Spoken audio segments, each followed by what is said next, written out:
Okay, this is Pax Historia. I don't know how it's gonna work.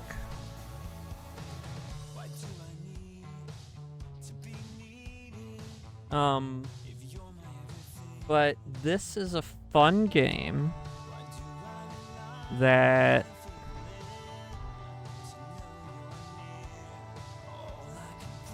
it seems that wait, games, all presets. So you basically it uses AI and you do different things. And like it'll try and think of what will happen throughout the rest of the world.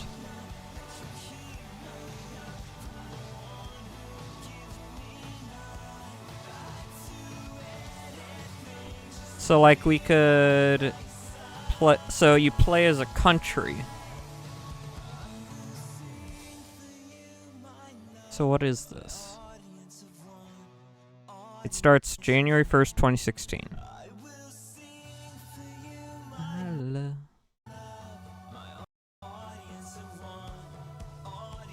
Everything before the start date happened historically.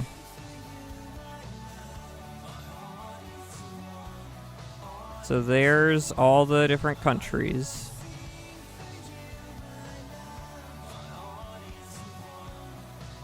Yeah, I watched Doug play this. Play around with this the other day. And I don't know. What's this do?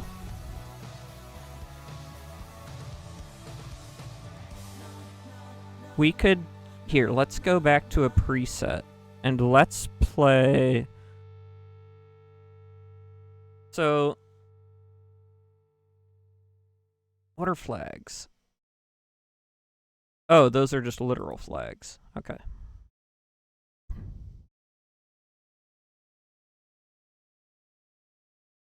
So it's like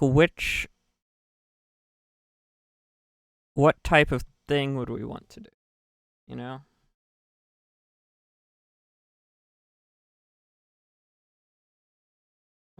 I'd added other stuff to the queue. What is happening?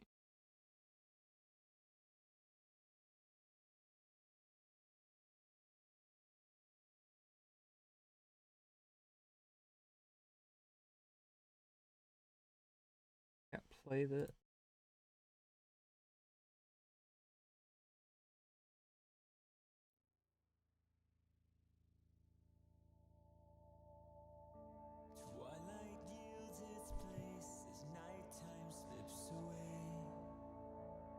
I don't know what... We could choose something in like the 1800s and see if we can just take over the world. But I don't know where we would start.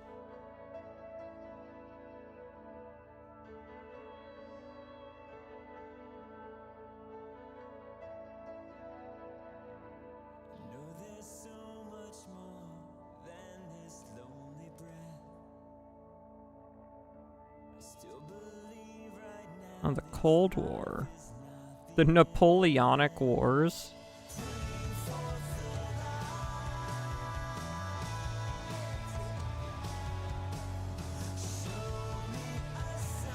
Ooh. Because if we try to do something in the modern day, there's going to be obviously more countries to deal with.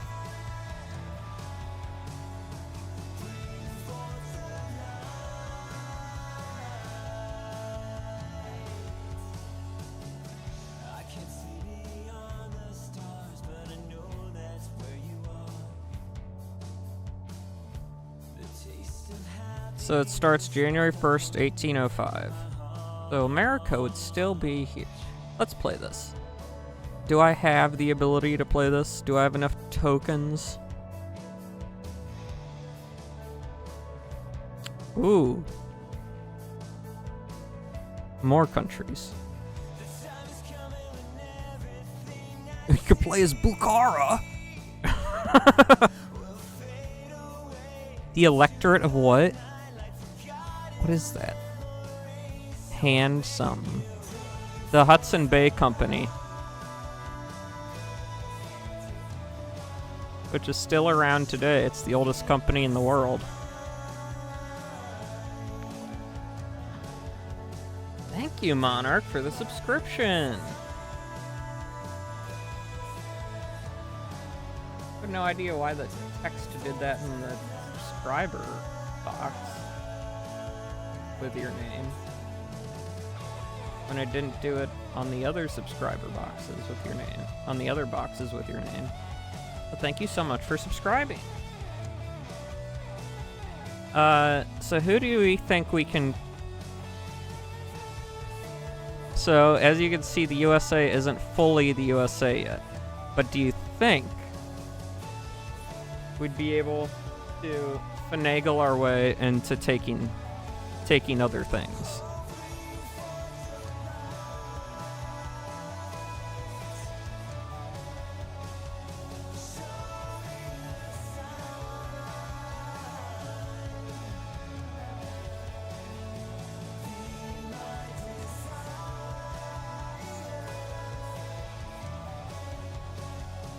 Sure, we might be able to. I think I'm gonna go back to putting some of this video game music in because it tends not to have words.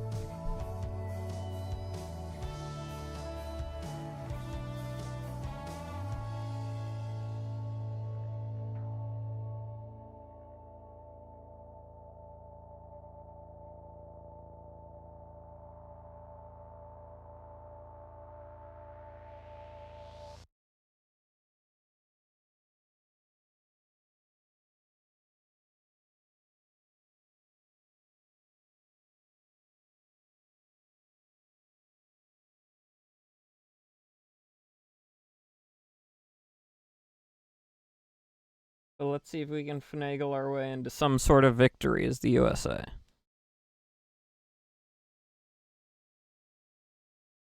Wait. Ooh, Light Pro Max. Free model. Has limited context length.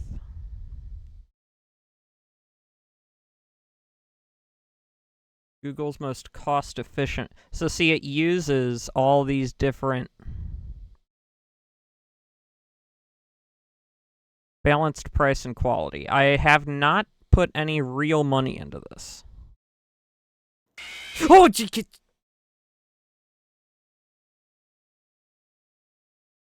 Tangia bot. Wait a minute. I have that one in the, Wait.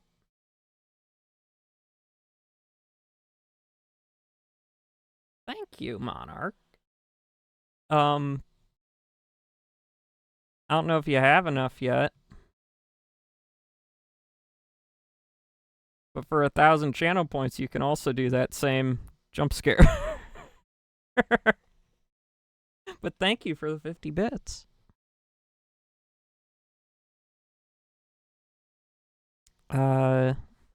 Normal. So I don't know what this is gonna do, because it's only given me complimentary credits.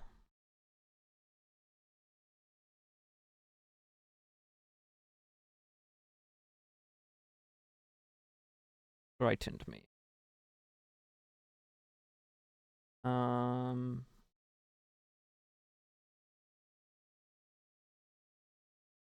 Welcome to Pax Historia. Scroll to zoom, see how history changes, start conversations with nations, decide what your nation does.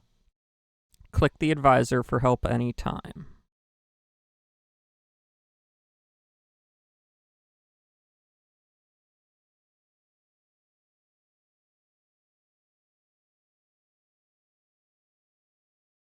I need to get music back on. Keeps stopping.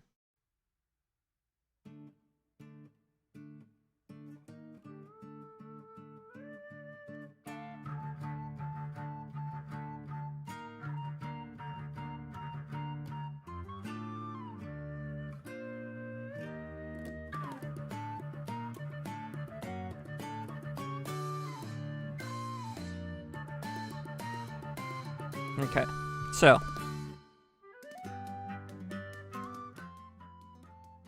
Let's see here. We are the United States.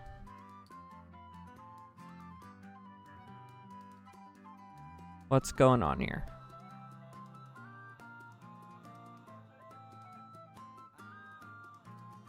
That just shows that again. Okay, so...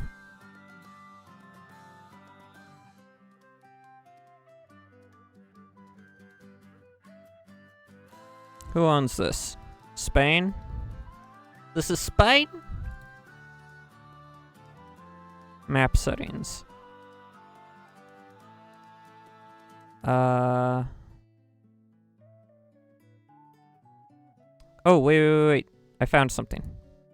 Submit actions for the USA to do.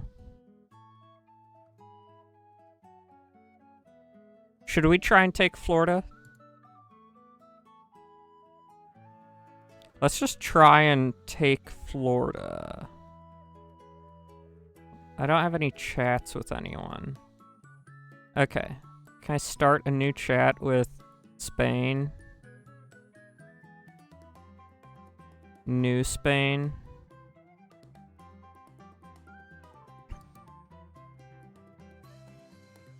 Hey, yo, chat with New Spain.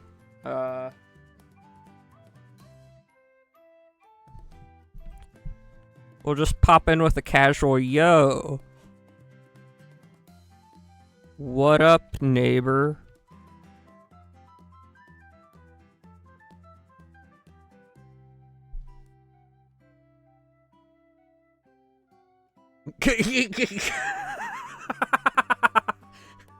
They're so mad because I just said yo.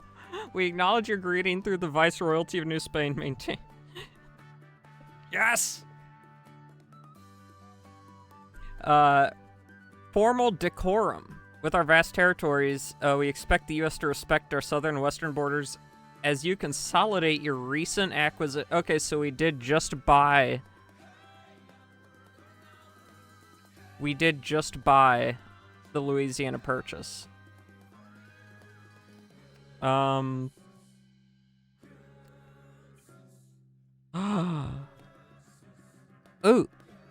Ooh.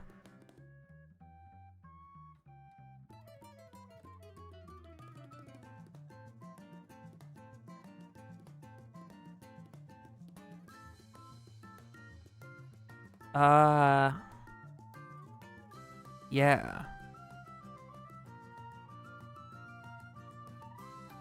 So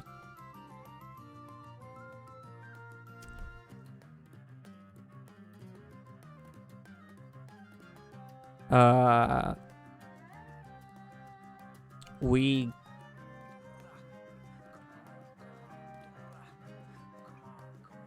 take, where is this? The unoccupied, unowned land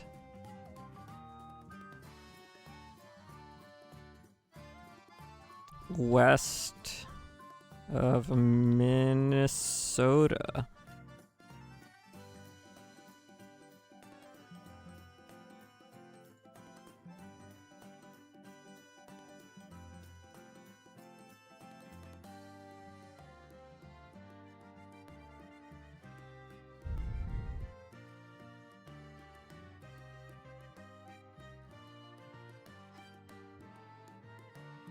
What? Can I not just send that?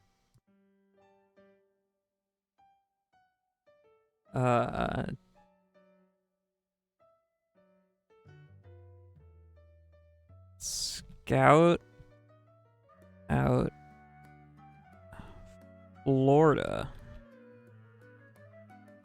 to look for potential weaknesses.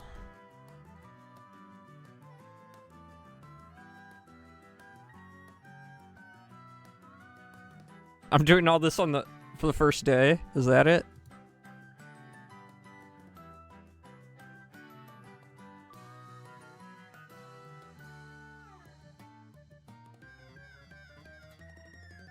Wait.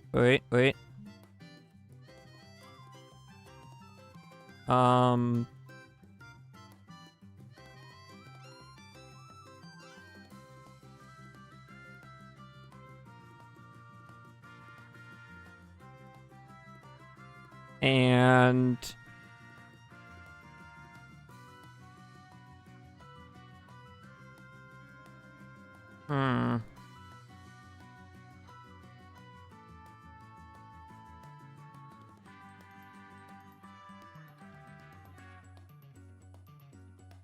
talk to Russia about Alaska.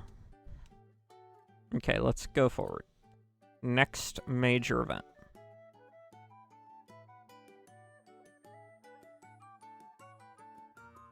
Sure, let's see, let's earn some free credits.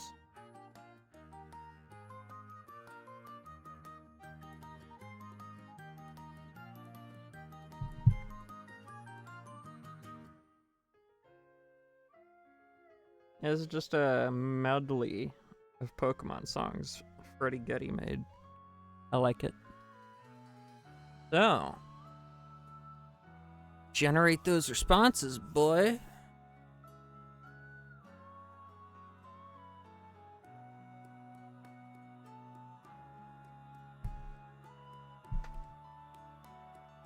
I could actually even change our category, because this has a Twitch category.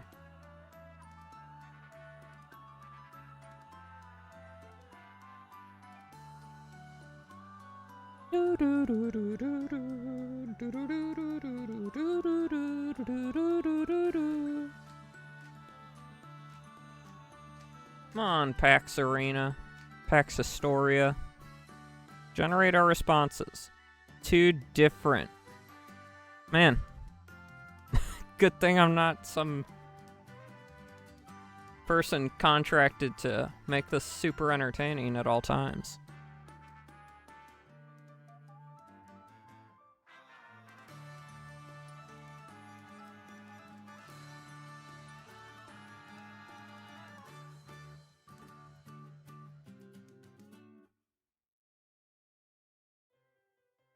Wow, that is taking a while.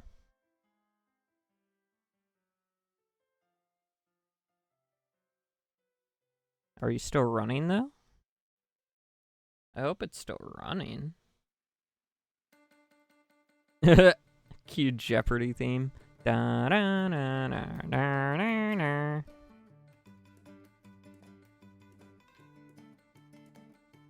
I wonder if it runs in the background.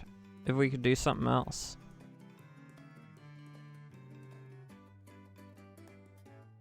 Let me see if I can do that.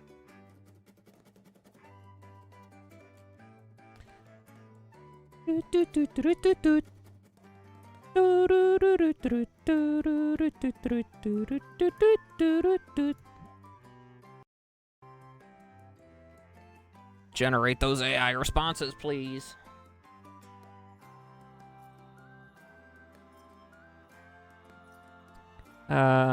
Well, I wonder if we can do something on Neil.fun. What's this do? Oh. Wow, that plant's gotten watered a lot today. I do not play musical instruments.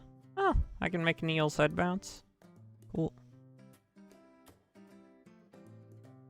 Dun, dun, dun, dun, dun, dun. So,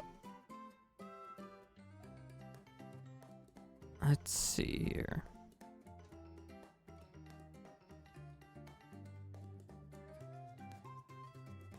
I've played Absurd Trolley Problems before. I don't know if you guys have seen it, though.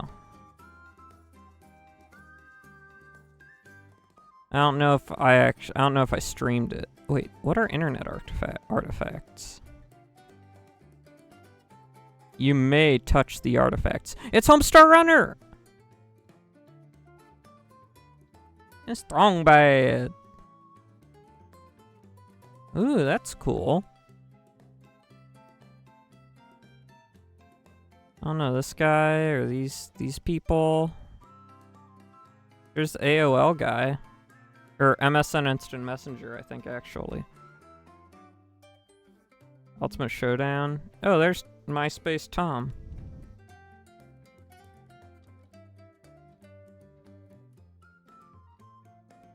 A map of ARPANET, the precursor to the internet, showing the 111 computer terminals collected to the network. It was created by the Department of Defense to allow research to share information resources. It was initially limited to university research institutions. 883 had over 4,000 connected computers, growing number of email users. The ARPANET completion report concluded the full impact of the technical changes set in motion by this project may not be understood for many years.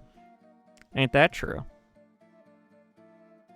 So here's the map of the precursor to the modern internet, made by the U.S. Department of Defense. These are all different computers connected into the network. There's Stanford, Hawaii, Utah, Illinois, MIT, New York University, Rutgers, the Pentagon, Texas.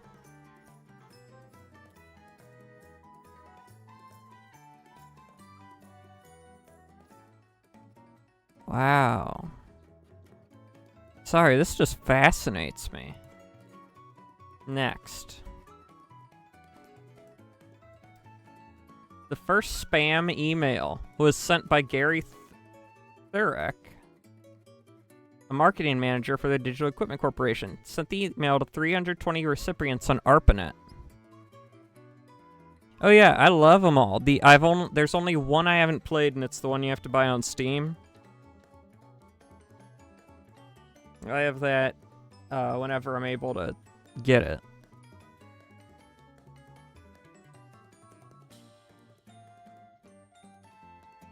Advertisement project presentation of the new Deck System 20. Yes, complete the mission, I think is. The reaction to the email was overwhelmingly negative. One user claimed it broke his computer system. The U.S. Defense Communication Agency called his company to complain. There claims he sold $13 to $14 million worth of mainframe computers through the campaign. The term spam would not be used until years later after being inspired by a Monty Python sketch. So he just sent it out en masse to everyone, or 320 the people on ARPANET. So the first spam was done before the internet formally existed. That's beautiful. Okay, we're ready over here.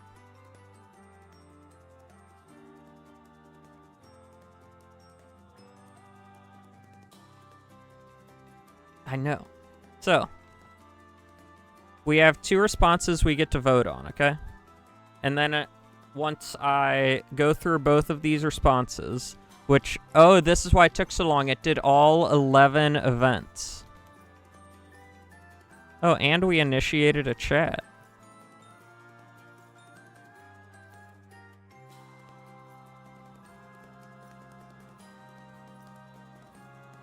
Did this one initiate a chat? Oh, yes, it did, because I said talk to Russia. Wait, this one didn't.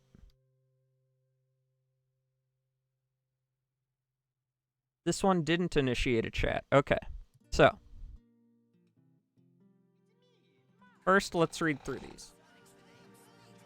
USA stakes a tenuous claim to the Pacific Northwest.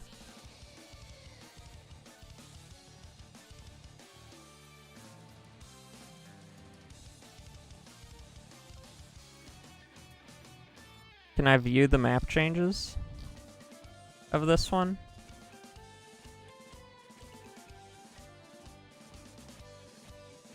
Wait. Wait.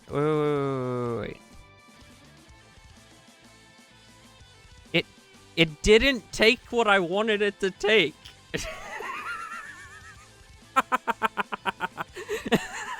It took Washington and Oregon. Dang it! I want this little bubble. Acting on instructions from Washington, federal agents and frontier detachments moved to assert a paper claim backed by physical presence across the unknown country west of Minnesota. This is west of Minnesota! Small parties raised flags, sketched river routes, promised later posts rather than mass settlement. The move brought Oregon and Washington nominally under USA control, though British traders and local peoples still shaped much of the reality on the ground. Well, listen, guys, listen. I'm gonna be real here. I don't care if they're there. If they haven't claimed it, it's mine. I don't care that the British Empire is literally directly above me. So.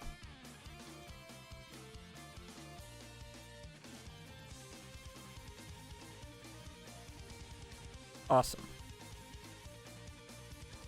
First come for exactly, okay? They might be there, but, you know, whatever.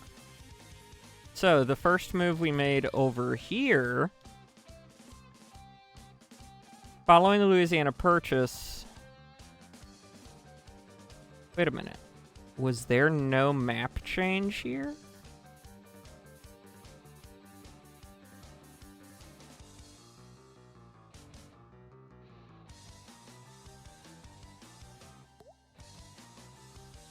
The second one doesn't give us the land.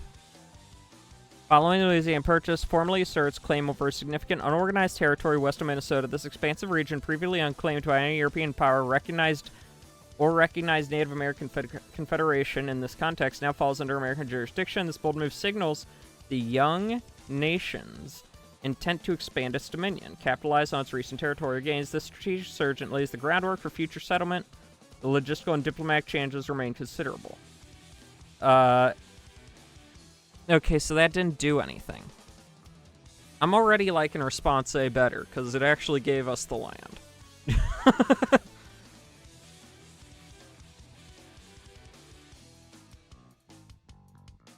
So, it looks like this hasn't done anything.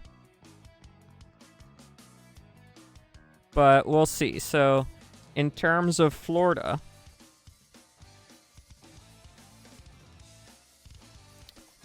New Spain tightens Florida patrols after reports of American probing. Uh-oh. Spain, stop, calm down, We're just looking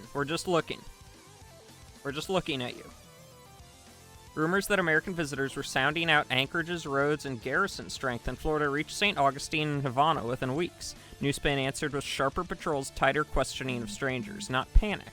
The province remained thinly held, but officials correctly sensed outside interest. A modest militia watch was organized to observe river mouths, coastal approaches, and suspected informants, making further reconnaissance by USA more difficult and more dangerous. Map changes?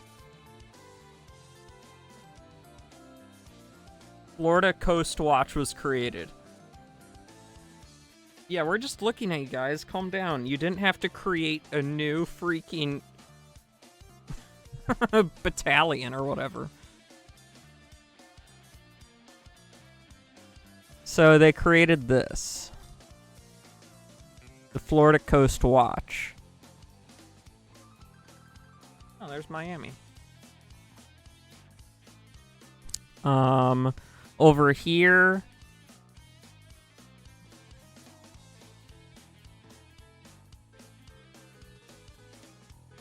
Over here, it didn't do anything. Okay, so over here, it went through May. Over here, it goes through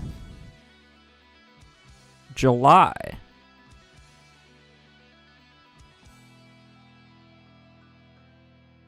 Oh, and over here, it's telling us about... Oh, it's also telling us about all the Napoleonic stuff. I think we should go for A. I do not. I do not think I know who Michael Weston is.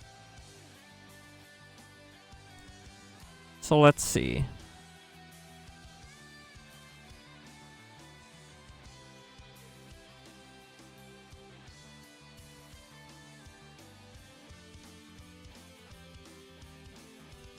What if we got France? What if we got someone to help us take Florida?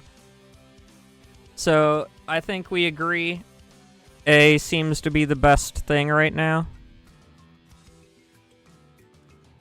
Lord Lake, this is way over. British and Company siege forces battles. Okay, whatever.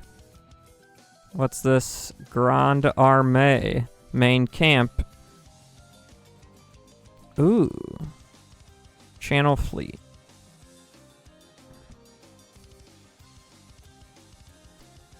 Okay, so I'm not a big history buff. Does anyone here know what Napoleon was doing at this point?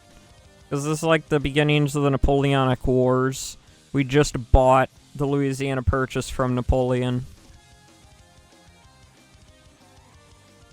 Continue shaping the channel.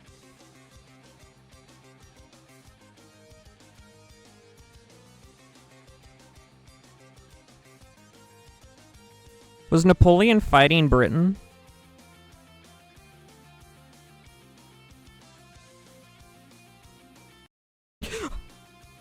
Just a minute. I'm gonna run ads, and I'll be back in a few minutes.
Hello. Love funky beats.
Okay. So we're choosing A.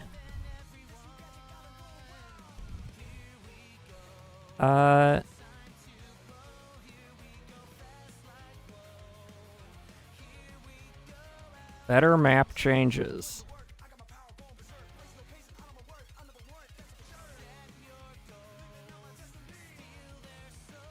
Hey, we just gave we gave the win to ChatGPT. Screw you, Google.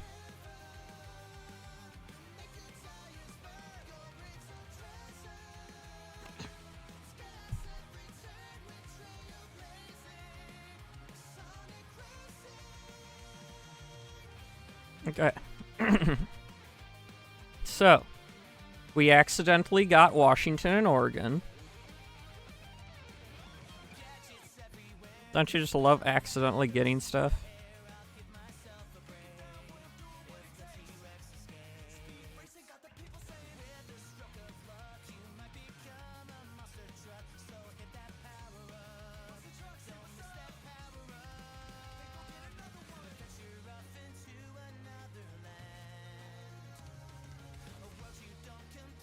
Okay, so.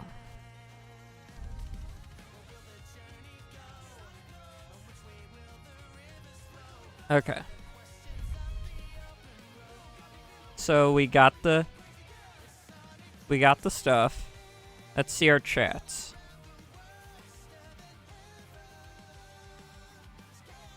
Let's see our chats.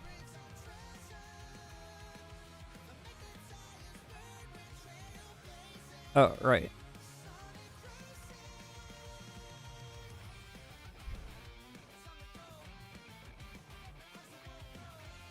So we have started DMs with the Russian Empire.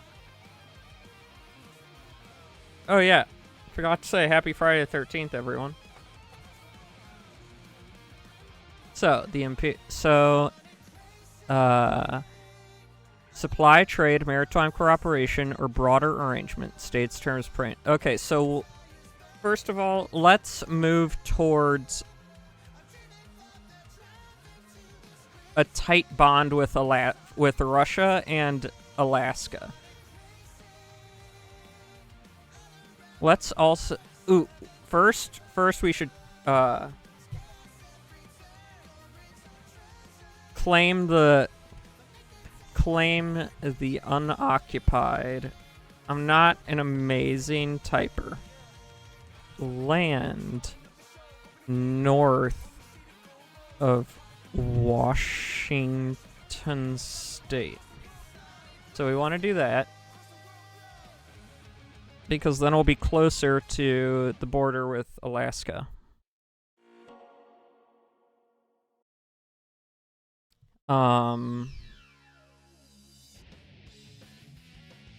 Did they even have Discord? Obviously. Let's see here.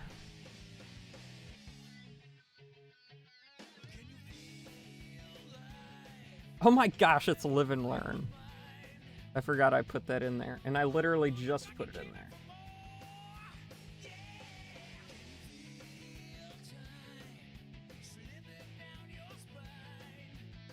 Ooh.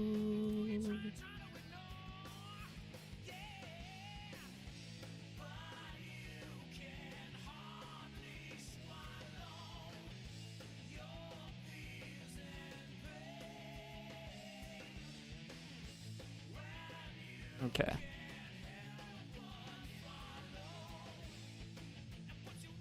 This is gonna be such a mess of a VOD. So we want to do that. We also want to chat with them.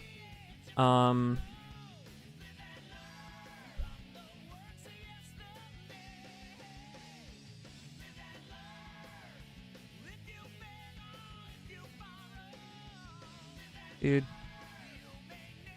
Discuss trade and maritime cooperation.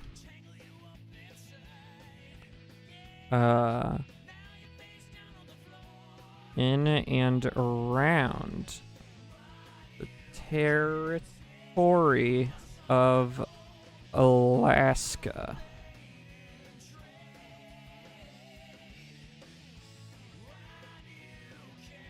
We're prepared to grant American vessels access to our ports in Sitka for provisions and limited... Whenever I put a song in my queue and spot, yeah, true. We are prepared to grant American vessels access to our ports in Sitka for provisions and limited fur trading, provided you strictly respect your sovereignty over the region. In return, we expect the United States to deny British ships similar privileges in your Pacific territories, therefore weakening London's global reach. State clearly if you accept these terms of cooperation against our common rival. Ooh! Ooh! Ooh! Ooh! Guys, this is exciting. This is exciting. Okay, so we can go against... Here, I can make this bigger on. We can go against Britain even more right now.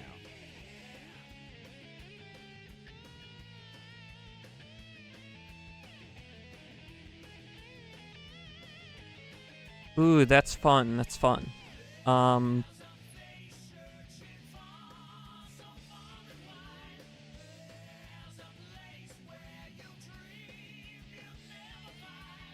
London. So they're just referring to Britain as London.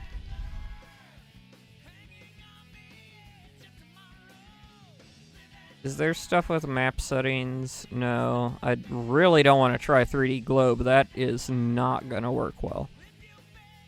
Prompts. Constraints and guidelines.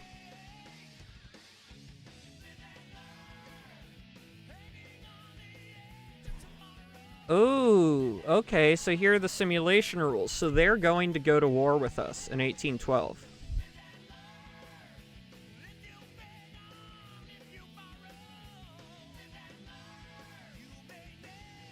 Look, the prompt tells Britain to speak formally. Okay. So we have 7 years until Britain declares war on the U.S. for the War of 1812.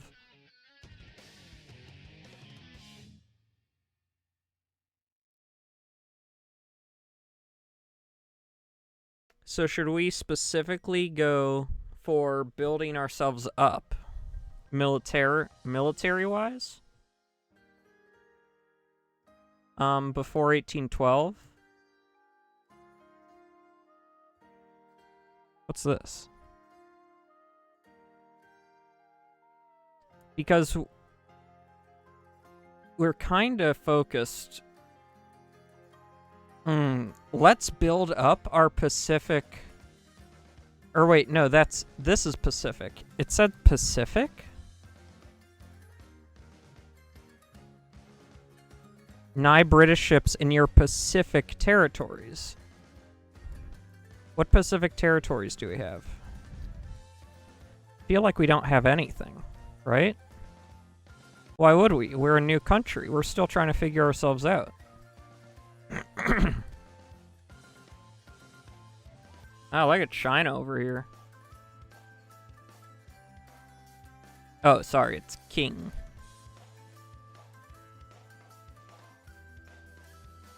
There's Nepal.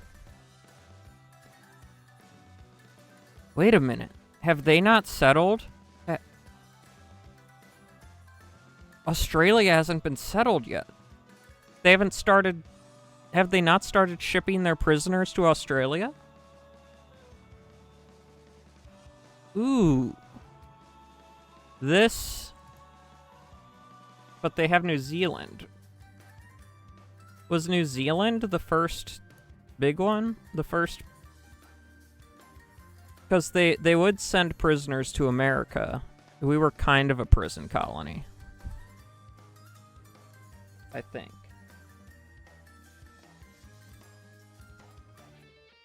Once again, as I had said, I am not a historian. But they're willing to cooperate with us against Britain. We will accept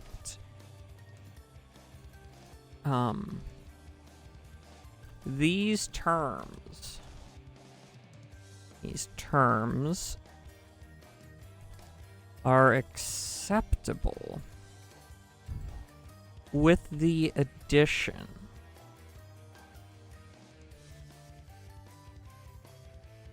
of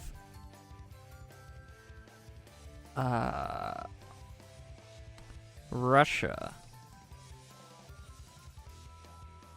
helping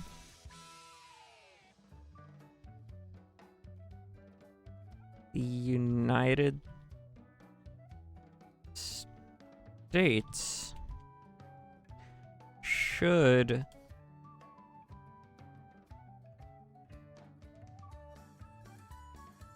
Britain declare war on us in the future. See what they say to that.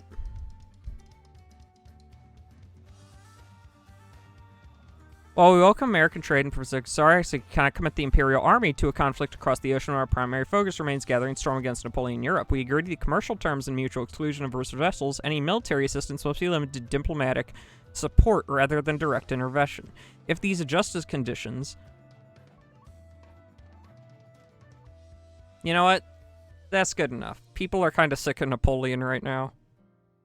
I kind of forgot Napoleon was going ham all over the place.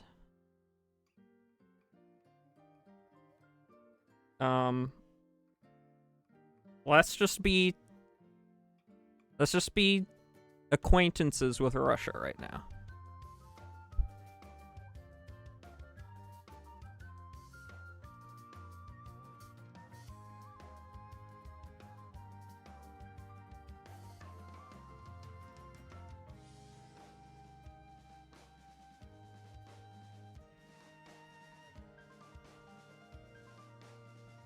Be recorded, the accord is sealed, securing our shared interests in the Pacific against British encroachment. With this matter settled, the Imperial Court must now turn its full attention to the mobilization in Lithuania in the looming conflict with Napoleon on the continent. We depart with confidence that the U.S. will honor its commitment to exclude London from your waters. Yes!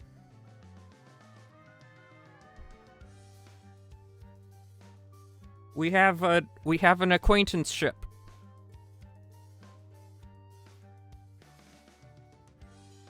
Next turn, invade Russia! Or, no, invade Alaska! Take it! We're not gonna be able to finagle them, because everyone's distracted by Napoleon right now. Which, I mean, you know, sensible.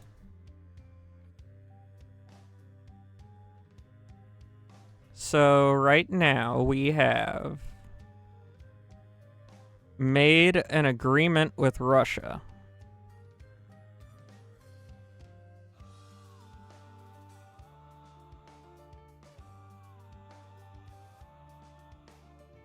Let's see what threats and opportunities there are.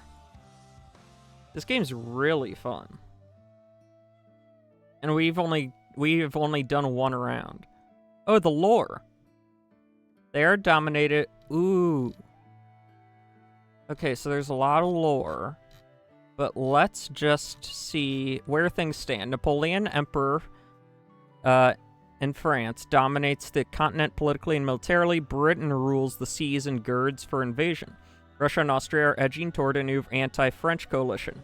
Prussia hesitates. The U.S. has peacefully doubled in size with the Louisiana Purchase and is avoiding European entanglement while growing west. What are the Barbary states?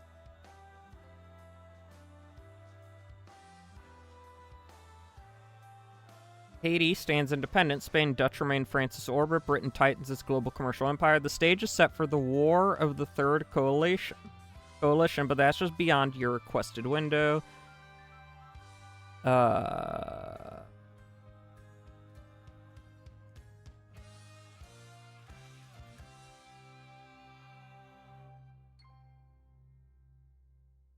Where's Spain? What is Spain doing? Oh, wait, is Catherine still in power? No. It's Alexander the First. Where's Spain?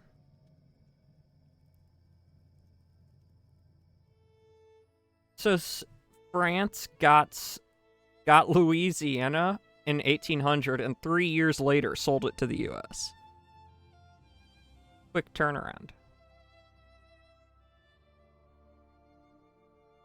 But what is New Spain?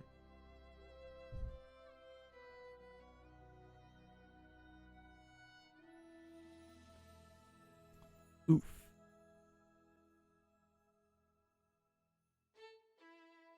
That's crazy, dude. So, we started in 1805. So we literally just... Early Republic of Foreign Entanglements. The Bill of Rights, the Northwest Indian War ends with Treaty of Greenville opening the Ohio. J. Treaty with Britain averts war, angers France. Pinckney's Treaty with Spain opens the Mississippi. So we just got this from... Is that what I'm understanding?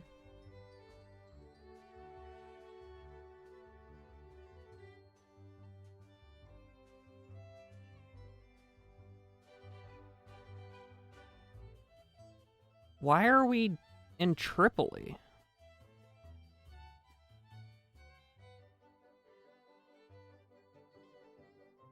Listen, man, I have entered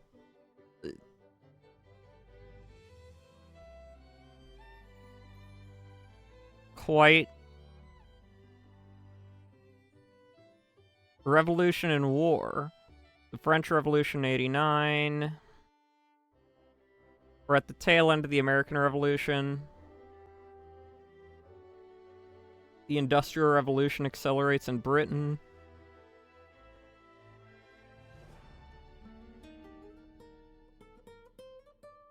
Interesting. The Republic stands with the Louisiana Purchase. New Spain. Our scouts in Florida have triggered a reaction. St. Augustine tightened. So, look, the Russian Accord. Your diplomacy with St. Petersburg has borne fruit. Tsar Alexander has agreed to trade and maritime cooperation, excluding the British. Yes, I've chosen an incredibly bad spot in history to try and do stealthy actions. Military reality checks, sir. I must be blunt. We have no standing battalions deployed. While we have militias in the States, the regular army is virtually non-existent. Should conflict erupt, whether with Barbary pirates... Okay, what's Barbary?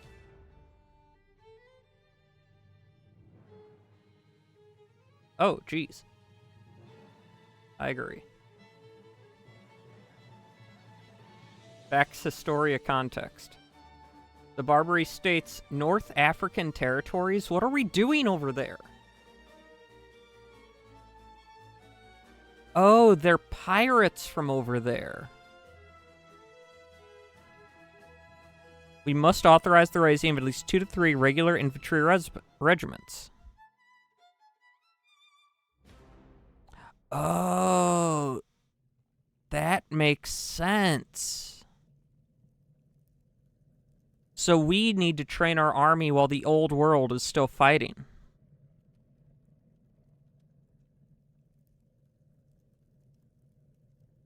Okay. So, yes.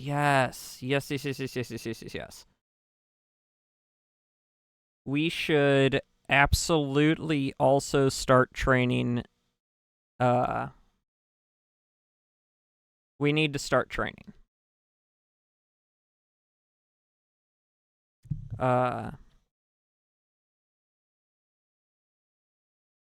Organize. So I really want to claim that area of Canada.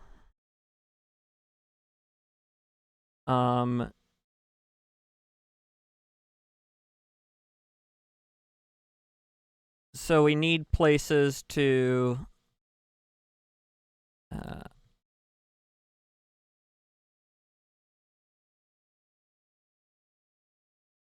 organize a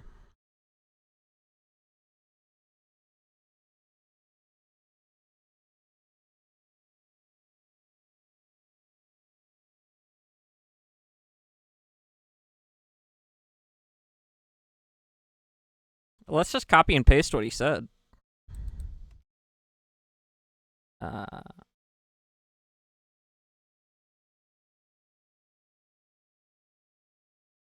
You know, nothing says we can't do that.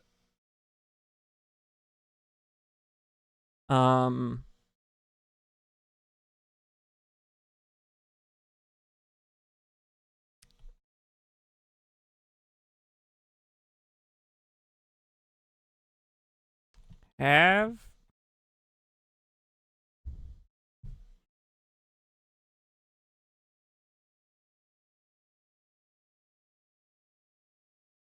our greatest military minds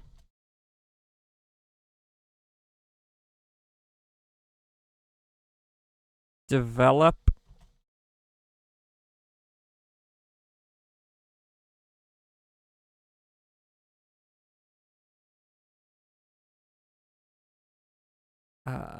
multiple approaches towards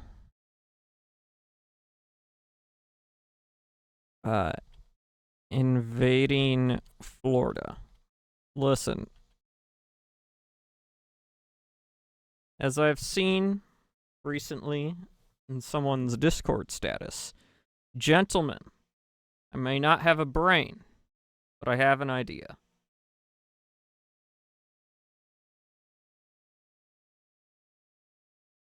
Let the Europeans bleed each other. Yes. Okay.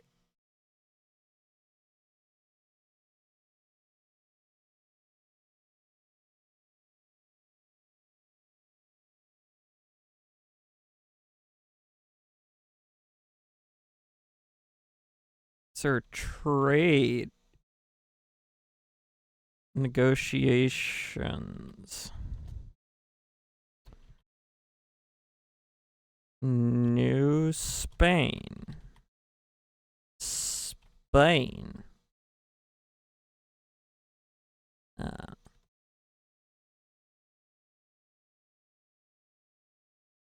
Along our new Pacific Northwest borders.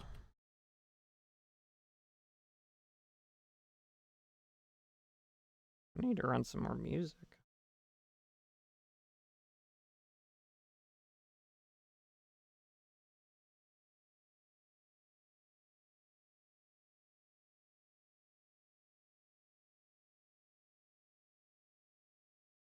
I could just find stuff.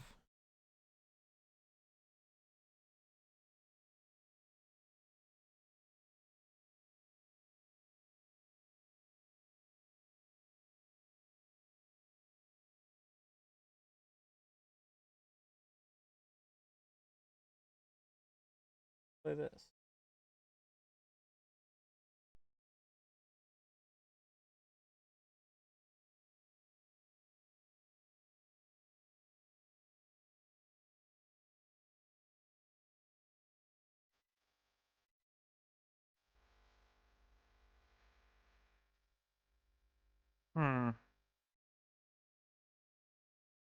Okay, Monarch. Is that a Monsters vs. Aliens reference? Oh my gosh, it probably is. Yes, it is. Bob said that. Okay, Monarch. Thanks for coming by. And yeah, I will hopefully see you on the Marshy stream.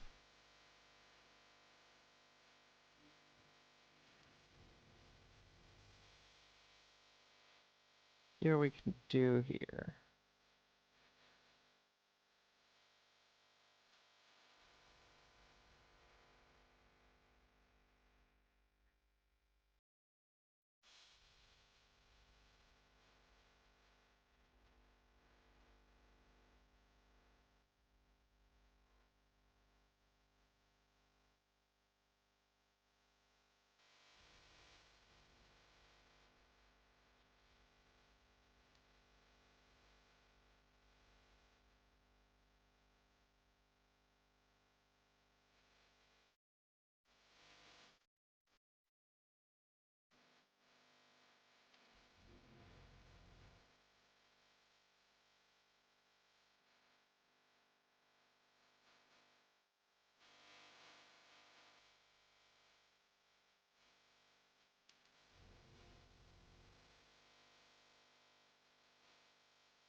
Okay.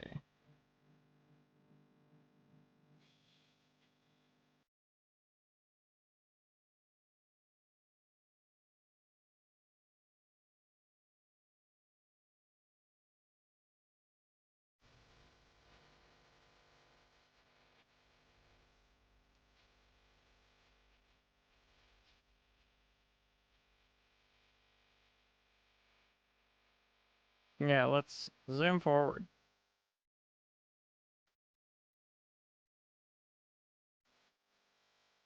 Next major event.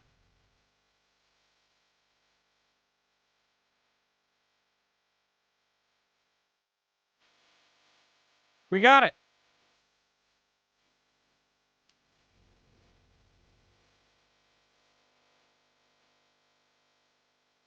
USA extends its northern Pacific.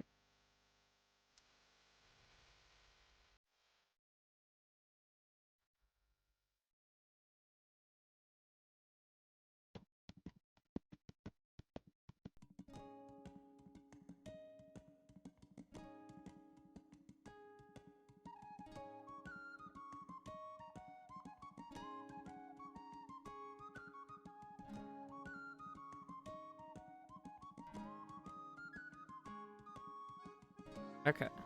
So we've extended. We have grabbed that. Hi, Taco. How you doing? Meow. Meow.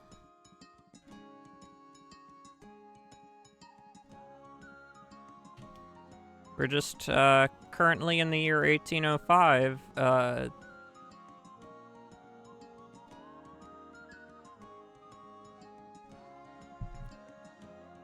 And I'm trying to see how much I can screw up everything. Well, no. I'm trying to see how much I can take. Apparently, I wasn't... I really wanted Florida, but... Dang. So, wow, I even took all these islands here? That's awesome. So far, we have, from the starting point, we took Washington and Oregon. We just took all that. We made trade and maritime treaty deals with the Russian Empire in Alaska and agreed to not allow British ships in these waters in our ports over there. We accidentally, we sent scouts to look at Florida, and that caused New Spain to, found the Florida Coast Watch because they're suspicious of us.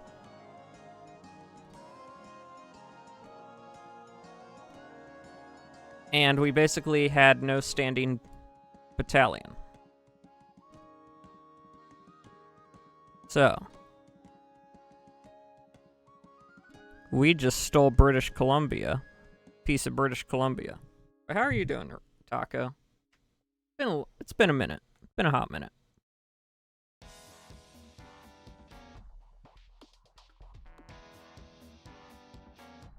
Tired? Yeah. Let me see. Oh, I can move this. If you're wondering why the screen has a weird shape, well,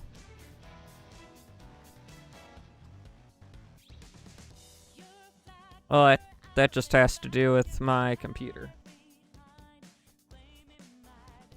Ooh, maybe I can extend it a little bit?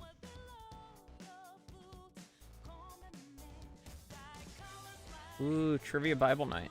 Nice.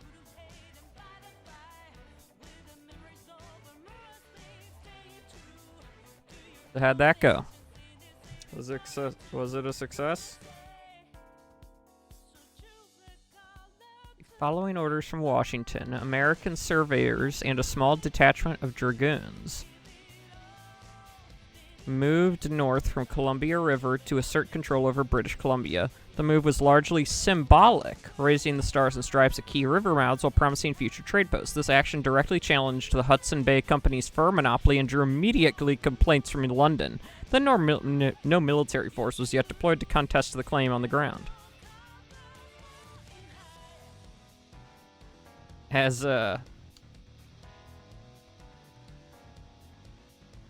Monarch said earlier, first come, first serve. Let's see. Next event. There are 3 map changes coming. Congress authorizes new regiments.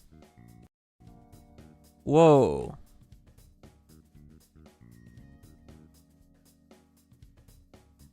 In response to the expanded frontier and ongoing Barbary threats, the U.S. Congress authorized the raising of 3 new infantry regiments. These new units were designated for garrison duty in the newly claimed Pacific Northwest and for protecting merchant shipping lanes. Recruitment drives began in Pennsylvania and Virginia, aiming to fill ranks with veterans of the Revolution and fresh volunteers eager for land bounties in the West.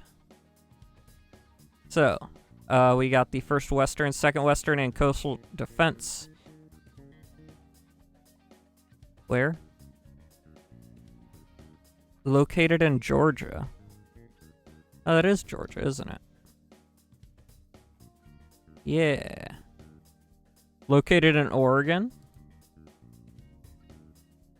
Hey! And located in Washington. Okay, so we've got some military over there now. Next event. The War Department drafts preliminary invasion concepts for Florida. At the request of the administration, senior officers, including General James Wilkinson, convened to develop a strategic approaches for a potential incursion into Spanish Florida. The resulting memoranda outlined 3 distinct options: a naval amphibious assault on St. Augustine, a land drive from Georgia supported by local militia, and a covert operation fomenting rebellion among Seminole allies. The plans highlighted severe logistical hurdles, noting that without a formal declaration of war, such actions risked provoking a broader conflict with Spain and its French ally. Now, Napoleon would never... He doesn't care about us right now. He just sold us Louisiana.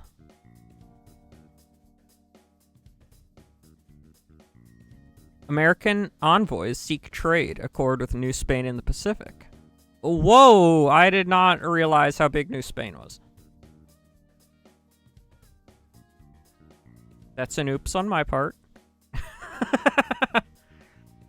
U.S. diplomats arrived in Monterey. Where's Monterey?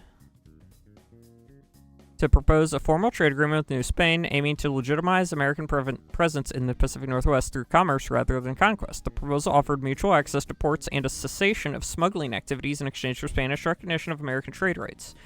While Viceroy Iturragure expressed interest in stabilizing the border, he remained wary of American expansionism, insisting any deal must explicitly respect Spanish sovereignty over California and the interior. I sure hope that doesn't mean Florida, because Florida is not connected to the rest of that.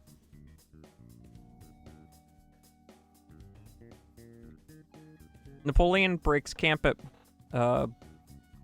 Boulogne and marches a sudden decisive shift. Napoleon ordered the Grande Armée to break its encampment and march rapidly towards Danube. The invasion of Britain was abandoned in favor of a preemptive strike against Austria and Russia before their coalition could fully mobilize. Over 200,000 veteran troops began a grueling force march across Germany. Utilizing a core system that allowed for unprecedented speed and flexibility, the Royal Navy watched as the invasion barges sat empty.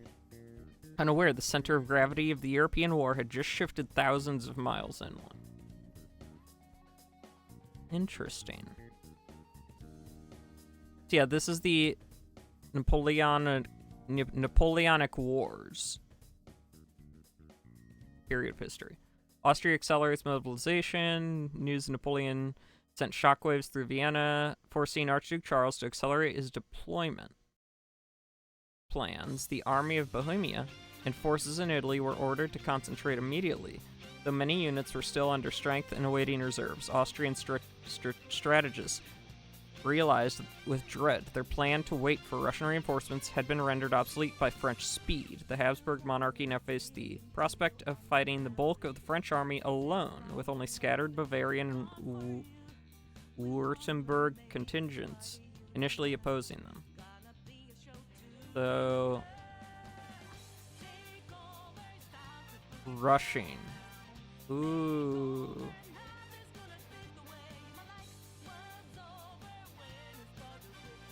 Okay.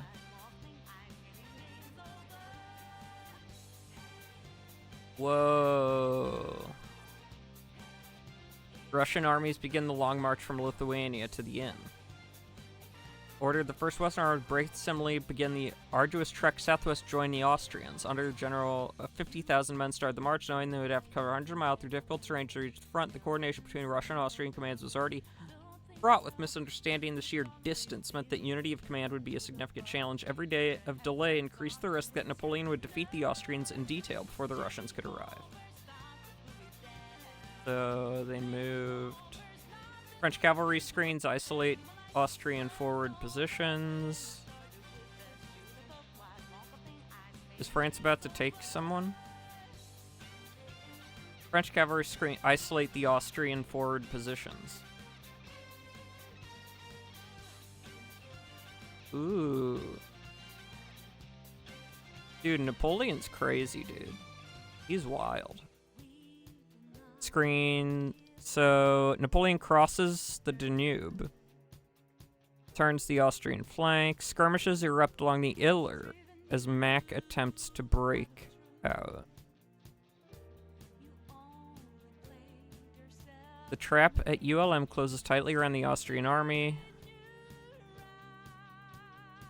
The encircled Austrian army. Wow. That's wild, dude. Next event. Did they take land?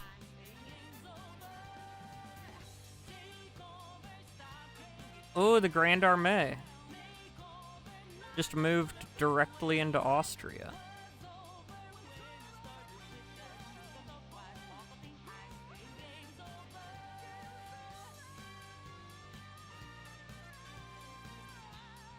So they defeated the encircled Austrian army, and they moved the main camp into Austria.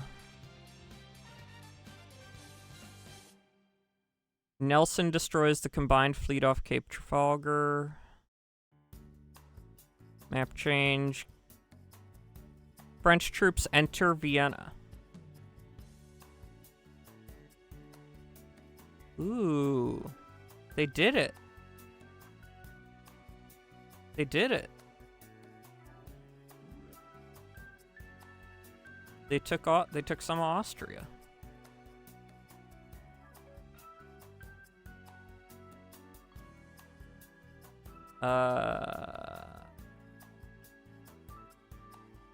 Weakened his right flank to lure the Allies into a trap. Both sides knew the fate of the continent hung in the balance. A victory here could crush the Third Coalition, while a defeat might force France back to its pre-1792 borders. Diplomats and spies swarmed the region, sensing the climax of the year's campaigning was imminent.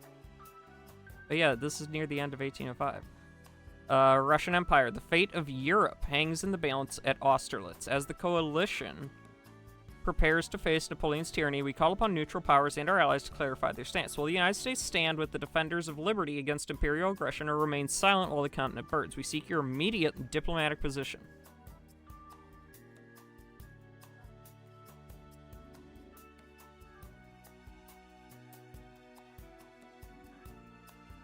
Ooh.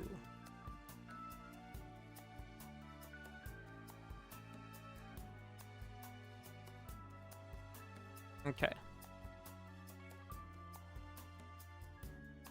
The delegates chose you to speak out. We stand against the aggressive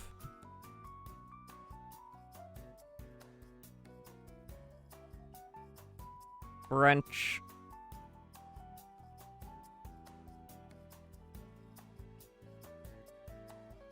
expansion.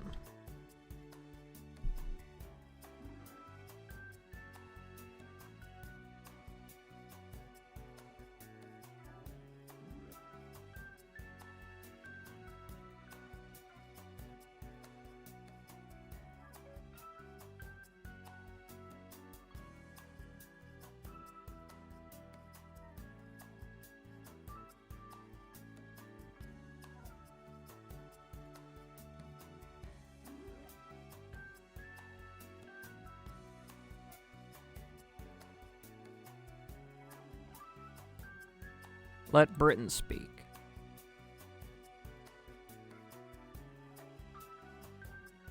While France threatens your recent acquisitions with empty boasts, we offer the tangible protection of the Channel Fleet in our global commerce. Wait, who's reacting here? Austria has a thinky and the Russian Empire has a heart? They have emoji reactions. That's hilarious. Your stance against Napoleon aligns with our own. We propose a formal understanding to secure American trade routes in exchange for denying French privateers access to your ports. Ooh.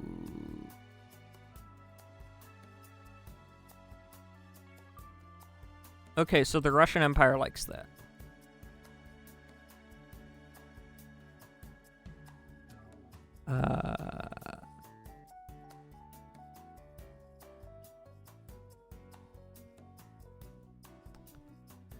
We agree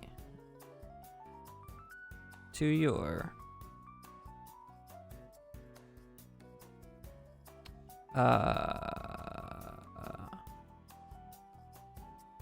proposal.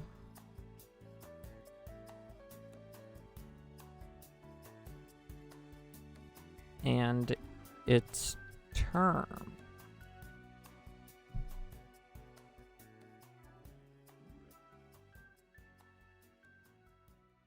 I just screw up.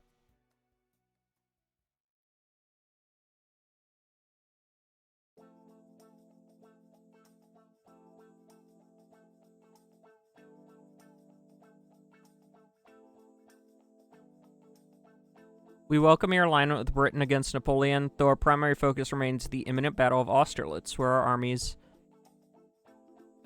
confront the French tyrant. Your diplomatic support strengthens the coalition's moral cause, and we trust you will uphold your Pacific Accord with us. Absolutely.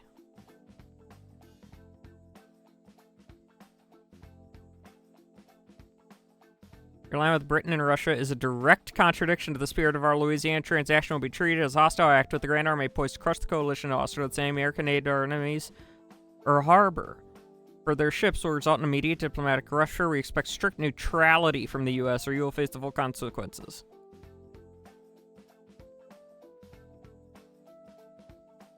What are you going to do, France? Your acceptance secures vital alliance, ensuring the Royal Navy will shield American commerce from French predation while you deny our enemy safe harbor. Though Nelson's triumph at Trafalgar has shattered their fleet, we remain vigilant against Napoleon's land forces. The coalition engages in Austerlitz, lets the Pax stand firm. For the British power now guarantees your security against any French retribution over Louisiana. Awesome. Russia, what do you want to say? Our armies, the Russian flag from Russia, and the British Empire. Our armies are now fully engaged with the enemy at Austerlitz. We expect your government to honor the Pacific Accord by excluding British vessels despite this new European alignment. We must focus entirely on the battle at hand, so we will not entertain further debate until the fate of the coalition is decided. Dude, I love this dude. This is awesome. With our main army encircled at Ulm and Vienna occupied, the Russia is scared. The French is just staring, and the British is sad.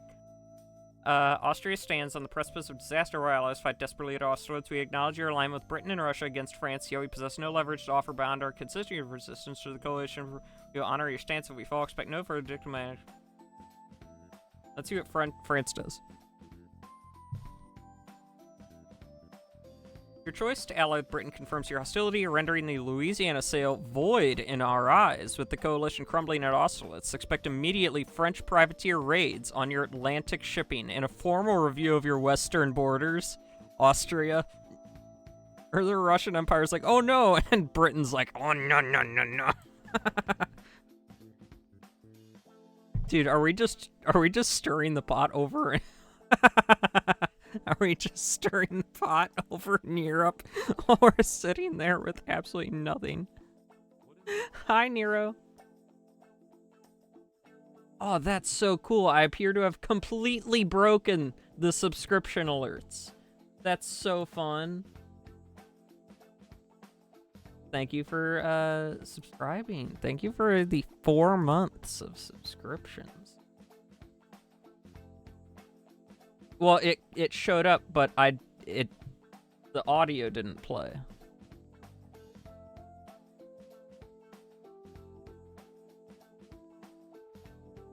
So this is an AI.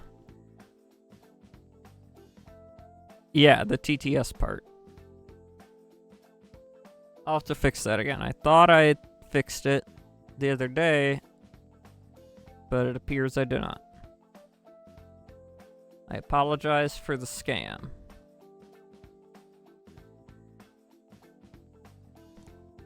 This is an AI war history simulation type thing. That's good. So this is the US right now. We started...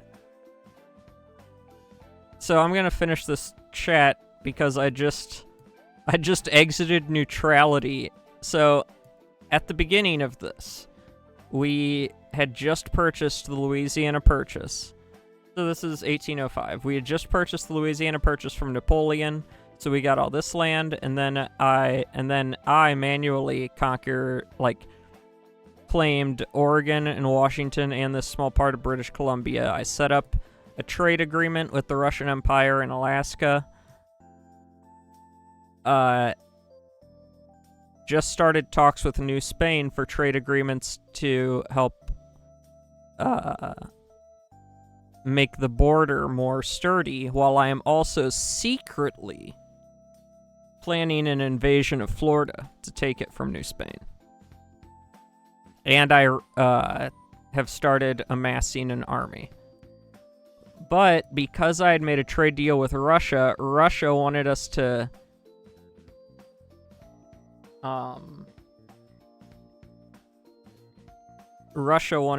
make a formal declaration of where we stood regarding the Napoleonic Wars. So we voiced that we agree that Napoleon needs to stop this nonsense. We stand against aggressive French expansion. That immediately pissed off the French Empire, obviously. Little Napoleon shorty. And then the Britain came in clutch and said, hey, oh yeah, part of our agreement with Russia was to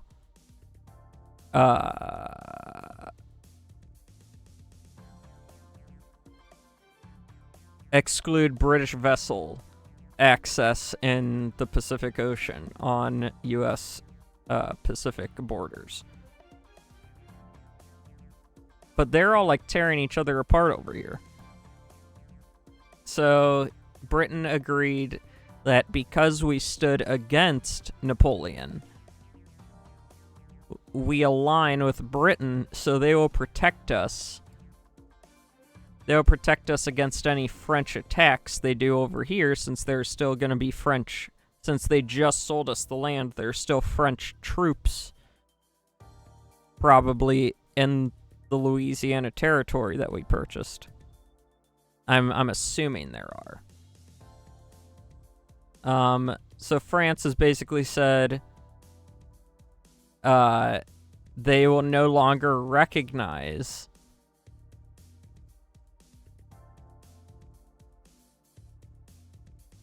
that they sold us the Louisiana territory.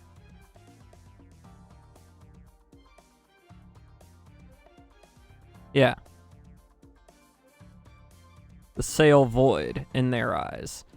So France is now saying, our pact sealed. The Royal Navy stands ready to intercept any French privateers daring to threaten your Atlantic commerce. Let Paris issue its hollow threats regarding Louisiana. We guarantee American shipping shall remain secure under the shield of the British sea power. And this is really important because, remember, if you don't know history, Britain, very, very, very powerful.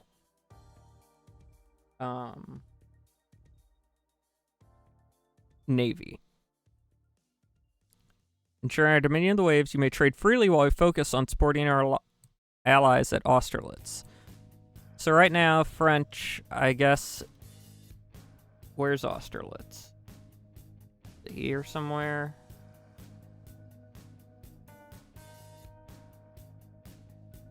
Can you guys, like, tell me where Austerlitz is?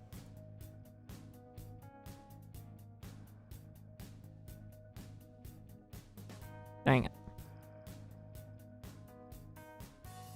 Where is Austerlitz?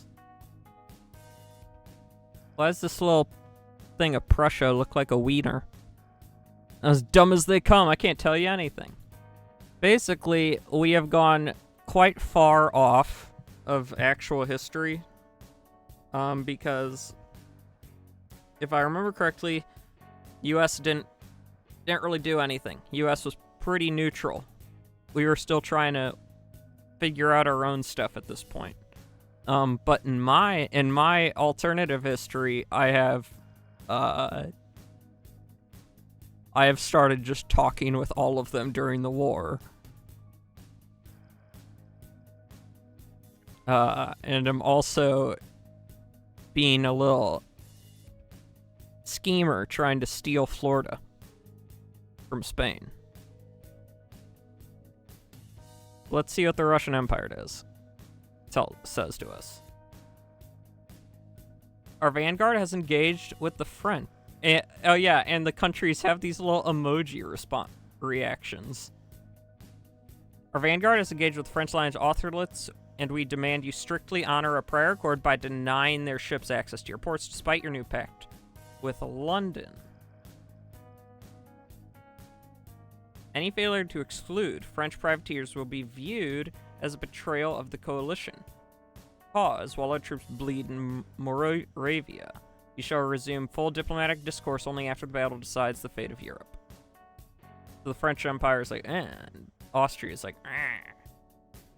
Let Austria speak.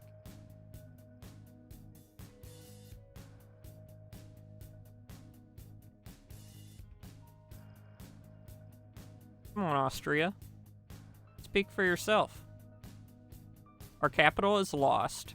Our armies are shattered, leaving us with no leverage to offer beyond our desperate hope for a coalition victory at Austerlitz. We acknowledge your alignment with Britain and Russia, but until the battle decides our fate, Austria can only promise continued resistance to French occupation.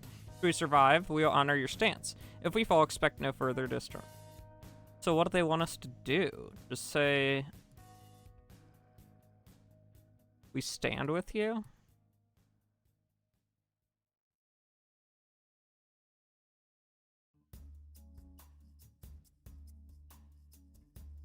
Is Austerlitz in here somewhere?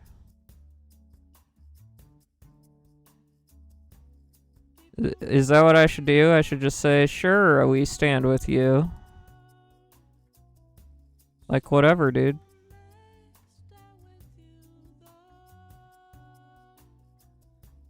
Oh, also, I was getting tired of choosing music, so I just put on the Persona 5 soundtrack. Because Persona music seems to just be pretty dang great for background music. Yes, we stand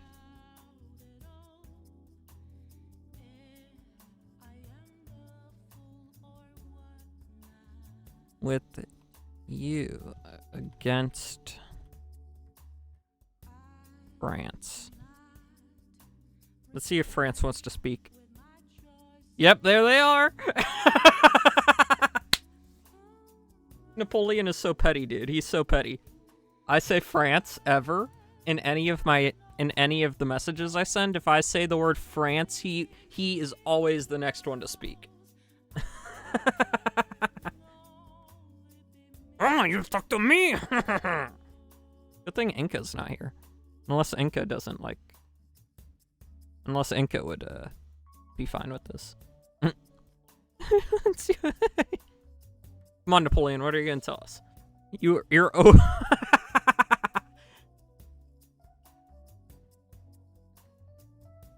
They're all pissed. They're all pissed.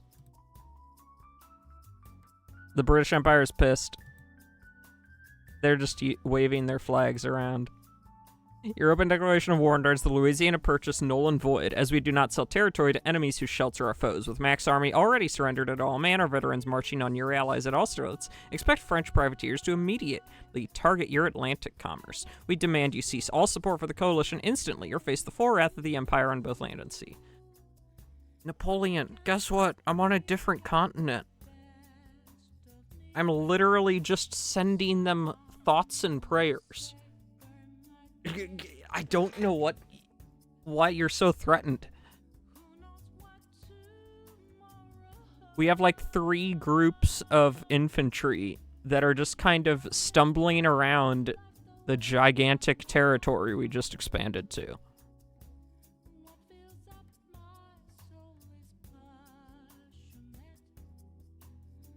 Your declaration solidifies our alliance, and the Royal Navy will immediately deploy squadrons to shield your Atlantic coast from the French privateers Napoleon has threatened. Let Paris avoid the Louisiana Treaty if it pleases them. We guarantee that American commerce shall flow freely under the protection of British guns while their fleet lies broken at Trafalgar. We now turn our full attention to supporting our Russian and Austrian allies at Austerlitz, trusting you to deny French ships any refuge in your ports as this coalition crushes Bonaparte's tyranny. This is amazing. I I have stirred the pot so rapidly.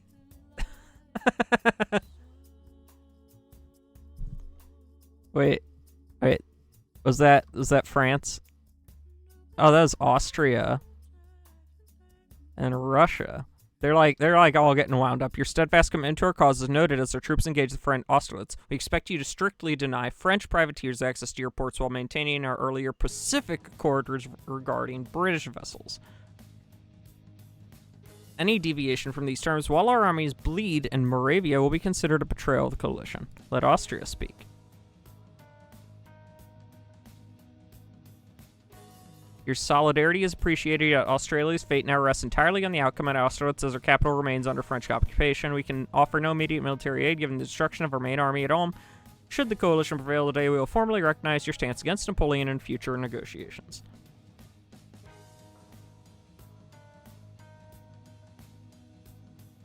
Let's see what France says. Your defiance confirms you as an enemy of France, rendering the Louisiana Treaty void and justifying immediate privateer raids on your Atlantic shipping. With the Grande Armée posed to crush the coalition in Austerlitz, expect no mercy for those who shelter our foes. Cease all support for Britain and Russia instantly or face the full wrath of the Empire on both land and sea. You know, I think I might have screwed over America pretty quickly here. But let's let Britain speak. Our pact is sealed. The Royal Navy stands ready to intercept privateers. Let Paris issue. Okay, are we starting to loop? Can I close this chat?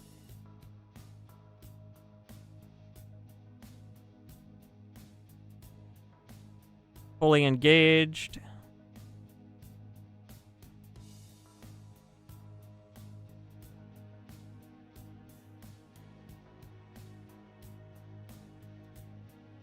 Yeah, this is in a loop. This is in a loop. Okay. Okay, so.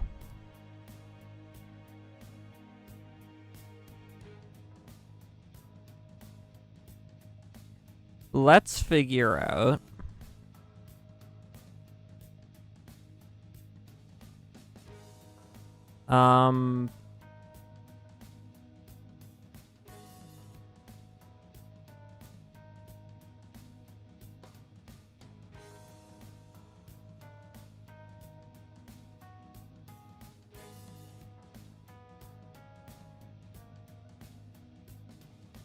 Let's figure out where we're going to go here.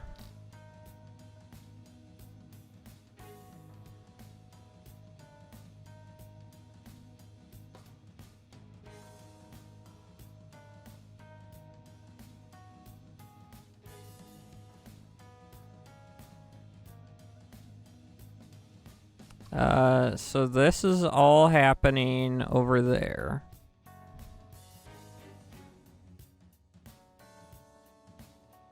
Okay.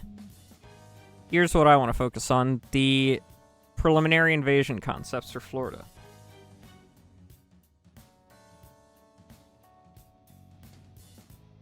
Because if there's anything I've learned, it's that the United States desperately needs to have Florida. It is a pure sort... It is a source of pure entertainment. So...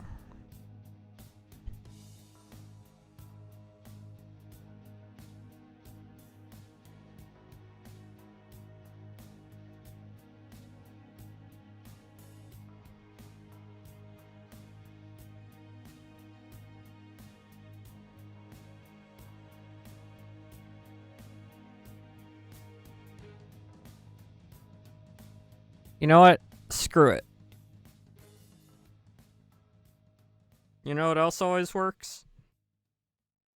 Just sending it. We want Florida. So let's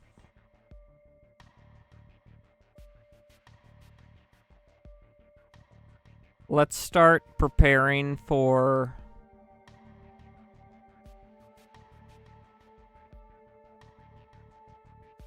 Wait, where's the dude?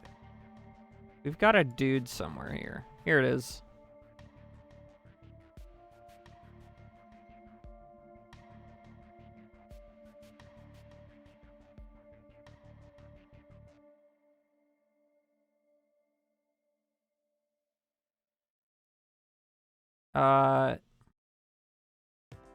So let's begin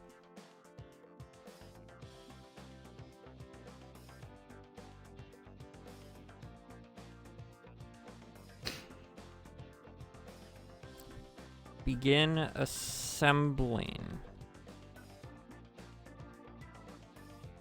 covert operation team to, what was that?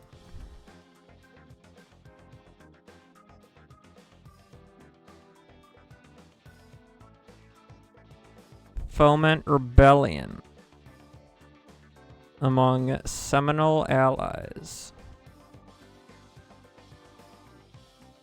Begin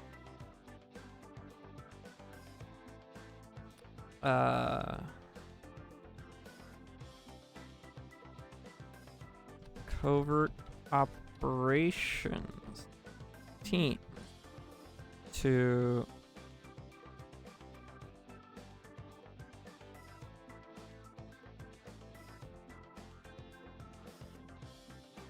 foment rebellion among Seminole allies in Florida.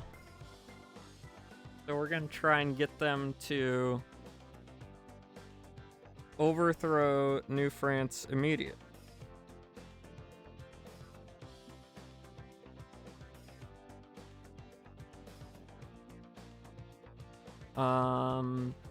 Or New Spain, not New France.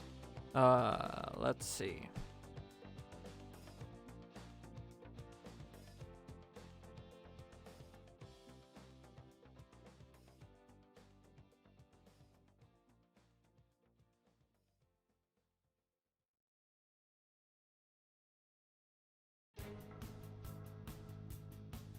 Begin research to develop. I'm severely overestimating the resources America has at this point in history. New powerful weaponry.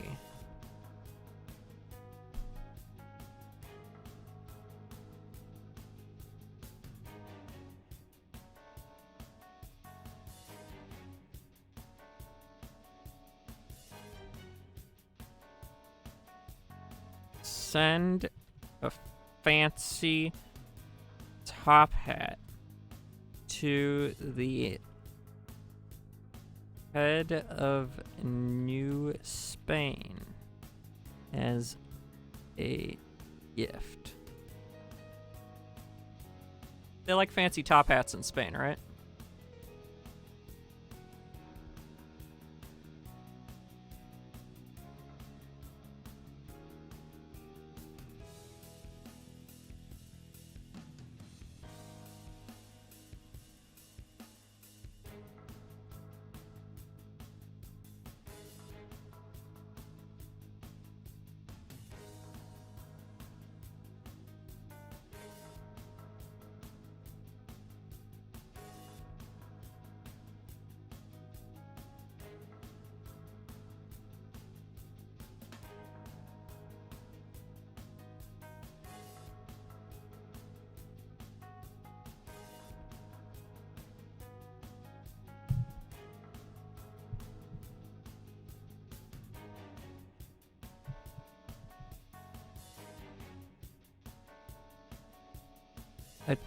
Attempt to train alligators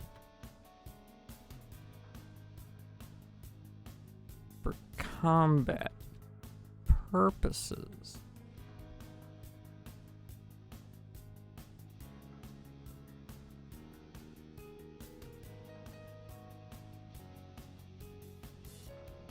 So if I learned anything from watching Doug play this, you can get the AI to eventually fold to ridiculous crap. If you just keep bludgeoning it over the head with ridiculous crap. So any ideas from chat would be most welcome.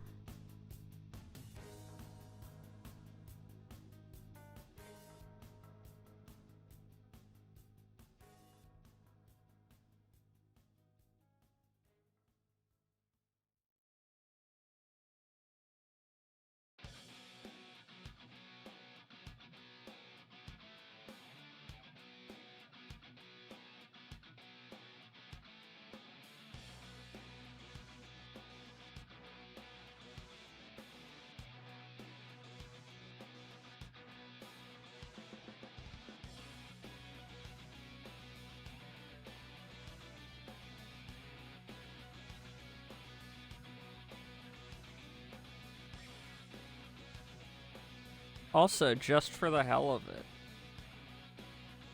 let's like invent baseball and send it. Next major event.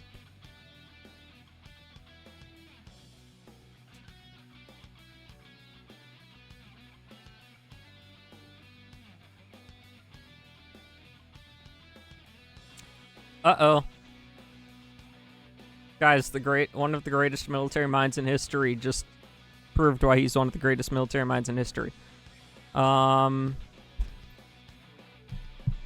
my gosh.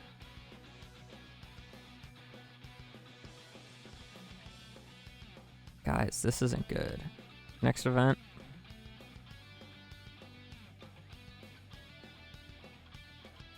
Following disaster, Emperor Francis II requests an armistice. Treaty of Pressburg is imminent, promising to strip Austria of significant territories in Italy and Germany. The Habsburg monarchy humbled.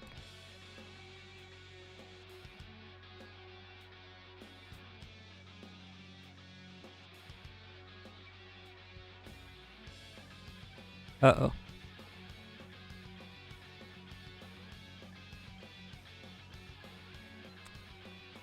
Formalized Confederation of Rhine, binding 16 German states into a military alliance with France, Bavaria, and Wartenberg.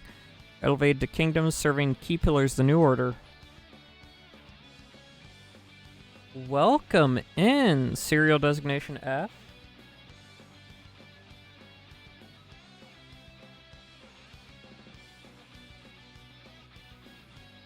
Thanks for joining.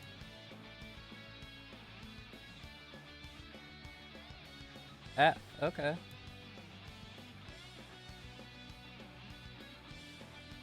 Fine with me.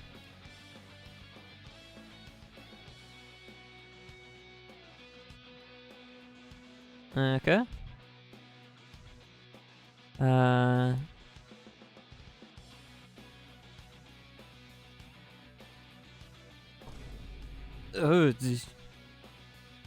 okay, this music is way too loud. Still got me though, Amorous. I need to turn that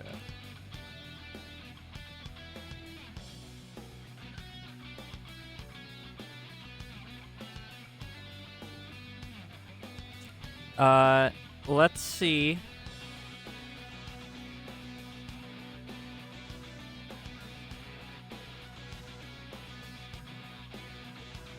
Okay, so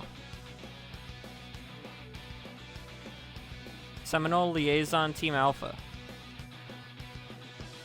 Right there. Beautiful. We're still headed towards potential victory to get Florida. Acting on order from Washington, small cells of American agents crossed into Spanish Florida, making contact with Seminole leaders dissatisfied with advanced Spanish neglect. These operatives distributed supplies that promises future support, aiming to destabilize Spanish authority without triggering open war. New Spain's Florida Coast Watch remained alert. The sheer size of the territory made comprehensive surveillance impossible. Tensions rose in St. Augustine as rumors of foreign agitators spread among the garrison and local populace. What? I would never. Didn't you guys see the top hat I sent?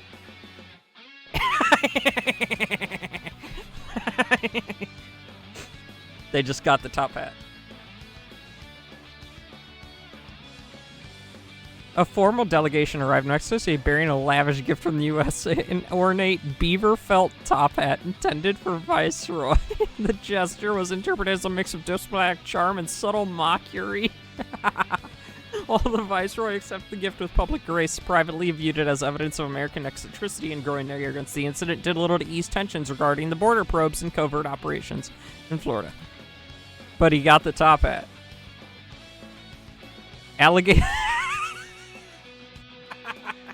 This is so stupid.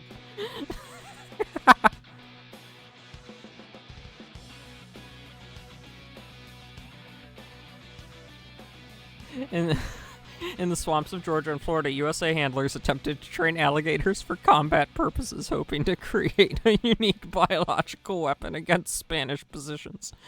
This project proved largely impractical. The reptiles were difficult to control, prone to wandering, and ineffective as disciplined units. Several handlers suffered bites.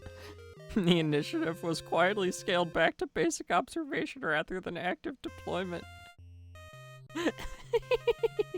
The effort highlighted the challenges of unconventional warfare in the humid southern terrain.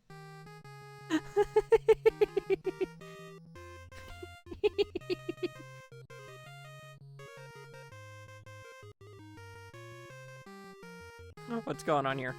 Baseball. So we got baseball. In a quiet village in New York, Abner Doubleday and local enthusiasts formulated a new bat and ball game called Baseball, drawing altered English games. Yeah. Okay, map change. Research into improved weaponry. The U.S. government authorized increased funding for the Springfield Armory to develop more powerful and reliable firearms. Engineers focused on refining the rifle musket, experimenting with tighter bore tolerances, and improved flintlock mechanisms. The goal was to produce weapons with greater range and accuracy for frontier defense and potential conflicts with European powers. Early prototypes showed promise. Mass production remains significant. Issues. Spain reinforced Florida garrisons amid unrest. Alarmed by reports of American agents' Seminole agitation, New Spain dispatched additional regulars to reinforce the Florida Coast Watch. The reinforcements brought fresh supplies and stricter orders to root out foreign interlopers. Skirmishes broke out in the interior. Spanish patrols clashed with Seminole bands supplied by U.S. operatives. The province became a simmering hotspot, with both sides avoiding full-scale war while testing each other's resolve.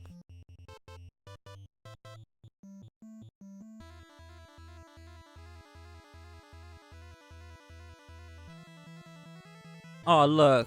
Despite the diplomatic agreement reached earlier, British merchants in the Caribbean complained American ships were still engaging in illicit trade with French colonies.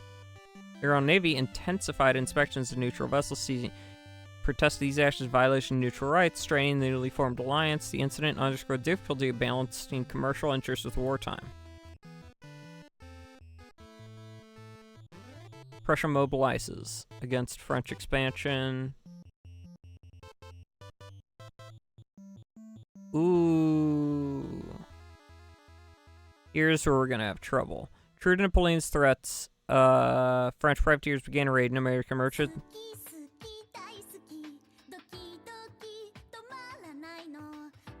No. There we go. I don't want words. Causing economic loss, public outrage, U.S. Navy struggled to protect its commerce. The Marines, the harassment test the resolve of the American government and its commitment to the coalition. How did they annihilate? That's crazy. Prussian army already is gone.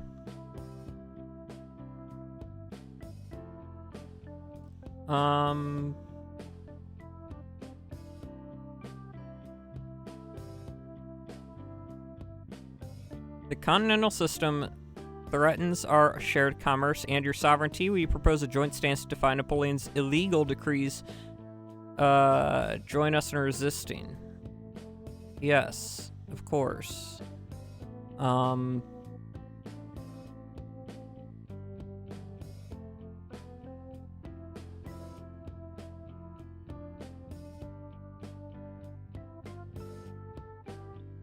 Yeah, sure. We will join you. Oh, cool. The French Empire would like to speak. Oh, the British Empire would like to speak, sorry.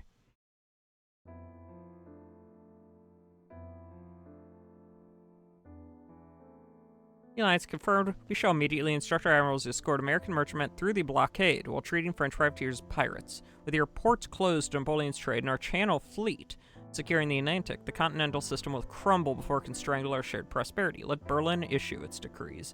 We will answer with the weight of British sea power and the resolve of a united front against tyranny. Oh, now France wants to speak.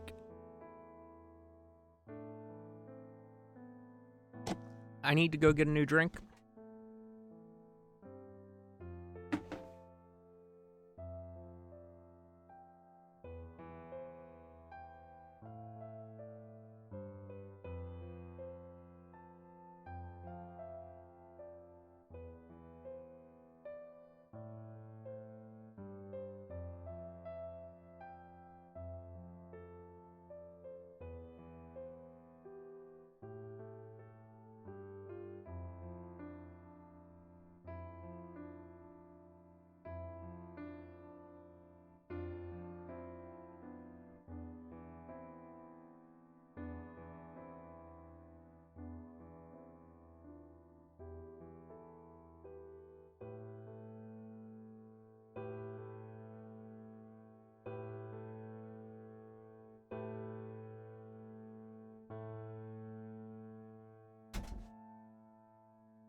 Got another drink.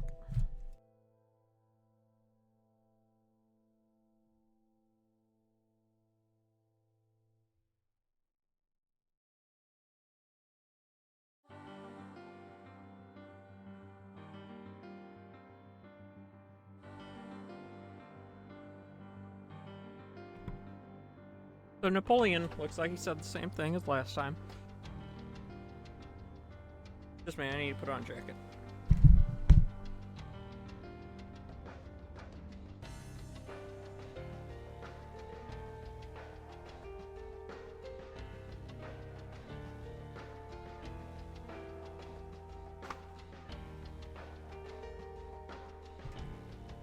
I don't know if any of you guys are as engrossed as I am in this whole thing.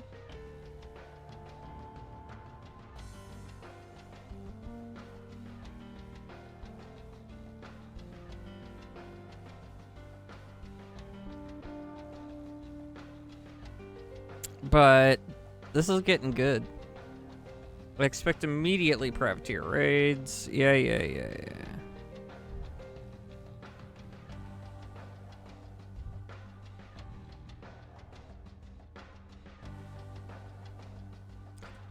I will not bend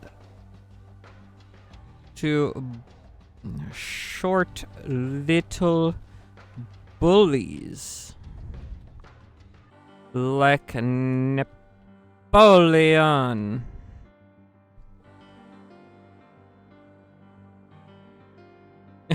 Of course, the French would like to speak. He's so tiny.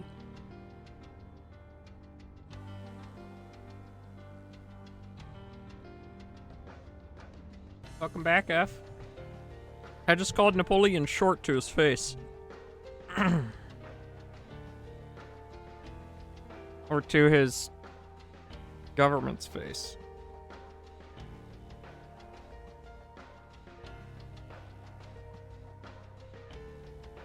I might have accidentally gotten involved in the Napoleonic Wars as America, when my full intention was just... My entire goal when I entered this scenario was initially to just, try and, steal Florida from New Spain, and then I, accidentally entered the Napoleonic conflicts because, I made a deal with Russia. You made a map thing for this? Cool.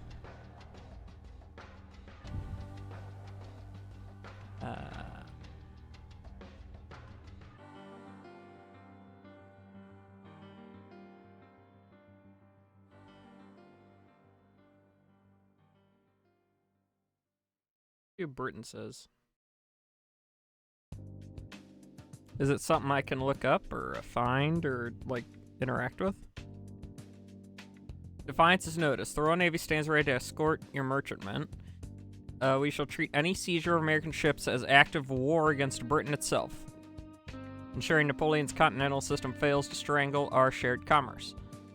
Let him threaten your frontiers while we dominate the seas. Our alliance guarantees that your trade flows freely. So see, it's weird, because I guess the Napoleonic Wars will be ended by 1812, because Britain is going to declare war on us in 1812.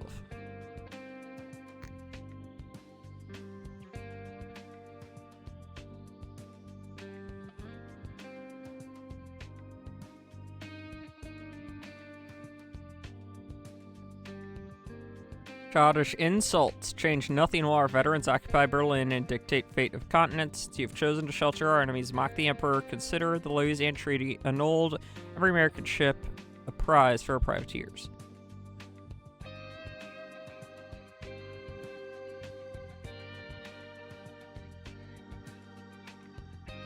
Rage, his decrees are powerless. Okay, so they're in a loop right now. Okay, so that conversation is done. Okay, so currently, our moves against Florida are covert operations over here. Coastal Defense Brigade over here, and an experimental alligator unit.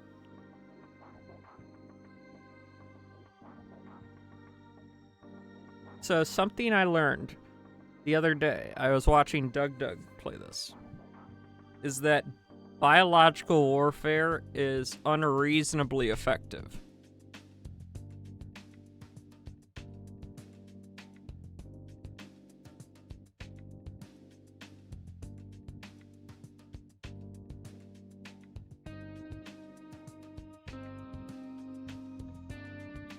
Let's get a game summary right now.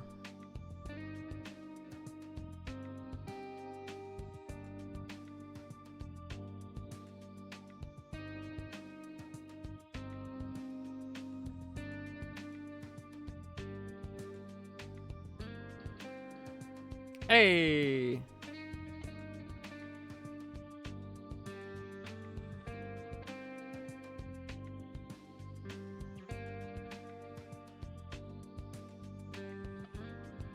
Focus on building forts.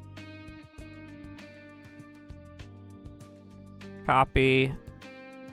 I'm just taking my advisor's words right now. Just giving it to him. We have chosen a side. We must ensure we have the teeth to bite back. With Spain weak and distracted is the...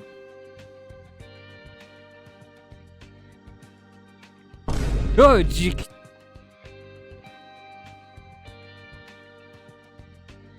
got me, F. You got me. So. Our trade is under siege. Insurance rates are skyrocketing. We claim a vast empire.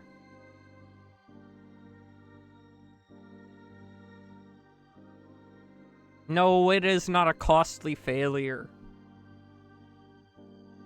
Keep going. Keep moving forward.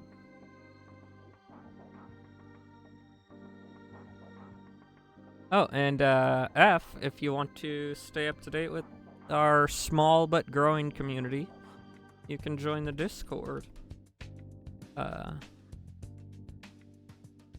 Where I like to discuss many different things, post polls for the game, for like upcoming games, what games to play. On the weekends, we've been slowly working our way through longer games. Right now we're in Sonic X Shadows Generations. Okay. Their hold on Florida is weakening. Okay, so immediate recommendations. So yeah, we should do this. And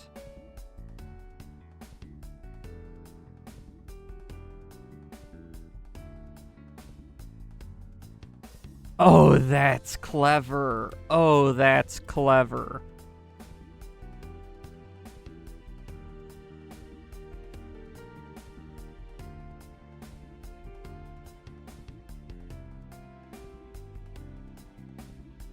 Okay. Yeah. I would say post it in the gaming talk channel, I think is what it's called.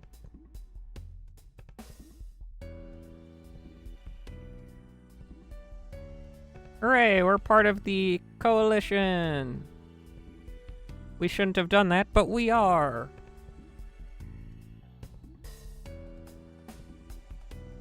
Yeah, there's a gaming talk channel. You could post it in there. Hooray! We have potentially screwed ourselves. I love potentially screwing ourselves. Just a moment. Yep. And then you have to verify yourself. Yep, there you are.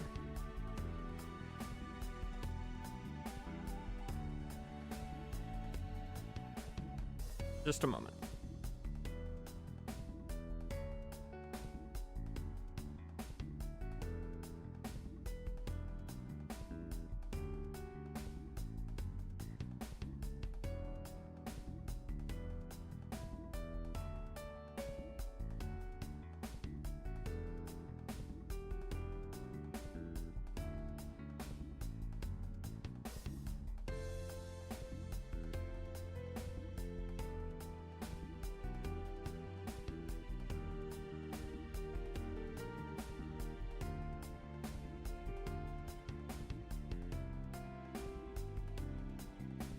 Yeah, there should be a text channel called Gaming Talk.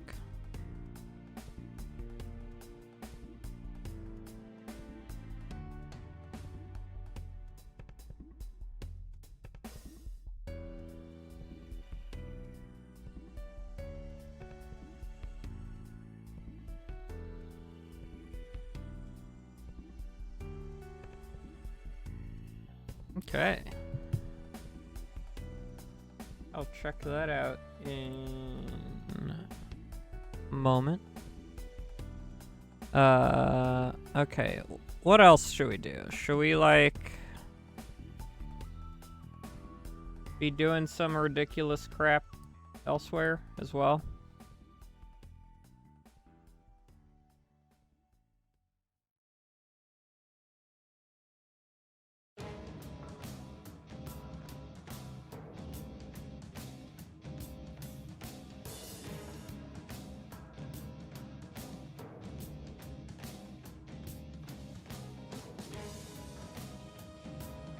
Whoops.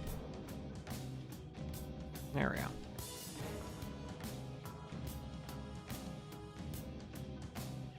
Let's go for...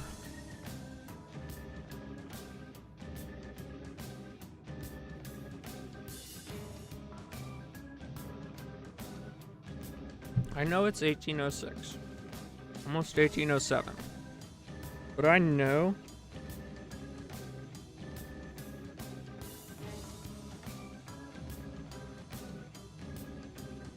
But I know that, I know the AI can always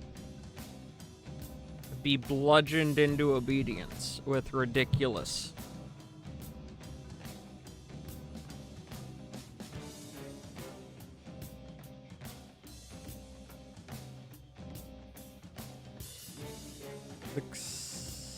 Success.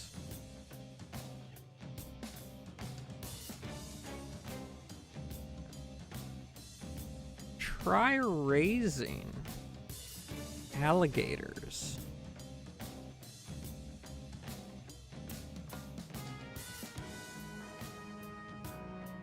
from infancy to form a strong bond with them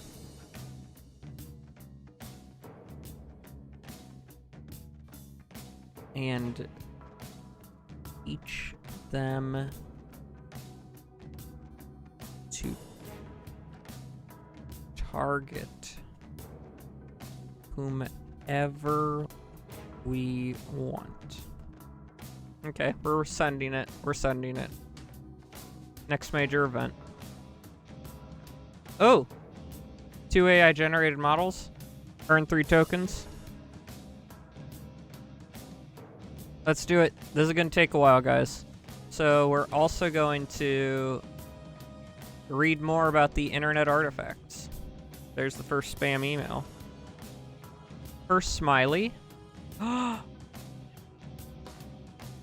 first recorded use of smiley on the internet came in 1982 when computer scientist Scott Fahlman proposed the use of those to distinguish between jokes and serious posts. The proposal came in response to a post on Carnegie Mellon University bulletin board where a student joked there was a mercury spill in the physics department elevator.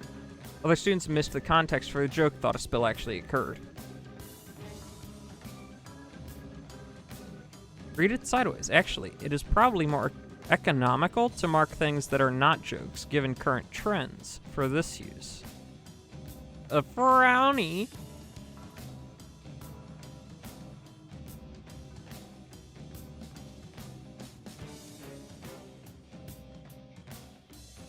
That's funny.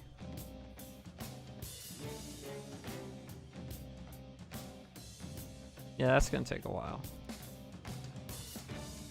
The Hacker's Dictionary, also known as the Jargon File, was a collection of hacker terminology, jokes, and folklore from the early internet. It became an essential reference for hackers and computer scientists and helped shape early online culture. First created in 1975 by Raphael Finkel at Stanford's AI lab. The dictionary quickly spread to MIT and eventually to the broader internet community. It became a collaborative effort as hackers and computer scientists crowdsourced new editions of the dictionary to reflect the ever-changing culture. Whoa! It has the entire dictionary at begin. Humorously in writing to indicate a context or remark on surrounded texts. Angle graphics. IOS. Increase the amount of something. Usage considered silly. ARG. Argument. Automagically. Adverb.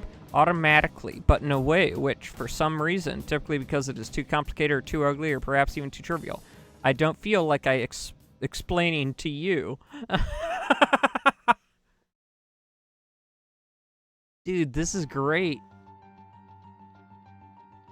Barf. Choke as on input. Bells and whistles. Big nums. Bang. Bag biter? Equipment that fails, usually intermittently.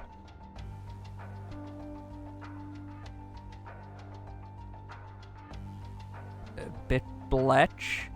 Term of disgust. Keyboard is blecherous? Who are these people? A BLT. Usually pronounced sandwich containing bacon, lettuce, tomato. Bounce to play volleyball. What?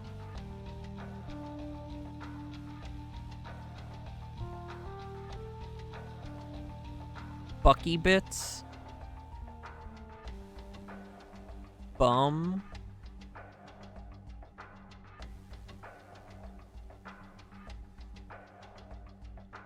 What?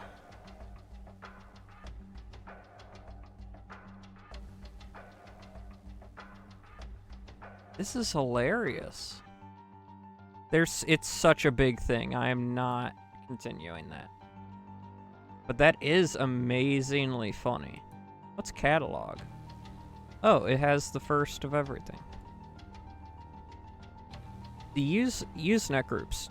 Dubbed the poor man's ARPANET because it was more accessible to the average person. The network allowed users post messages and articles, different topics. Oh, it's a forum. No central authority, it had new servers, exchange articles at set intervals. Quickly evolved beyond its initial focus on technical topics, expanding to host news groups ranging from music to philosophy. By 1985, around 375 articles were posted a day on Usenet to over 100 active news groups. The network helped shape early internet culture, popularizing terms like FAQ, flame wars, and spam. Huh.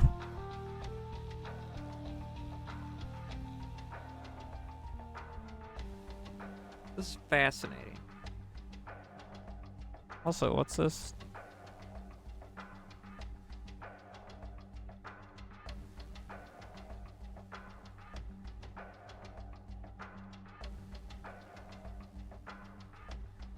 Oh, that's a made-up one. F-Land.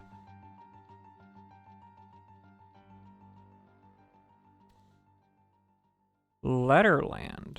What's Letterland? I'll add it to play later. The world before January 1st. Yes. People in F-Land are anthropomorphic foxes.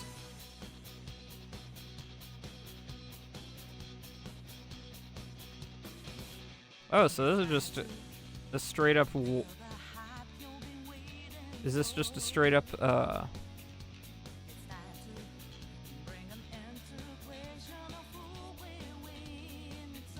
takeover type thing?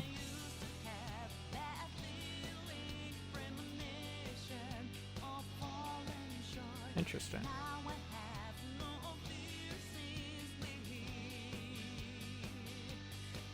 What does sponsor do?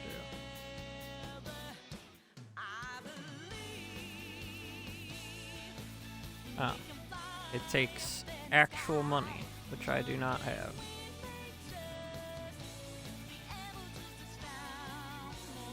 Hey, what happened? I guess it didn't want to do the thing that I asked it to do.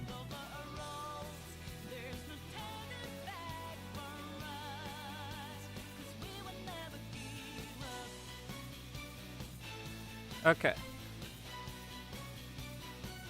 Hey, calm down, Me yelling at my computer screen. Calm down. Hey, chill. Hey, music. Chill. Okay.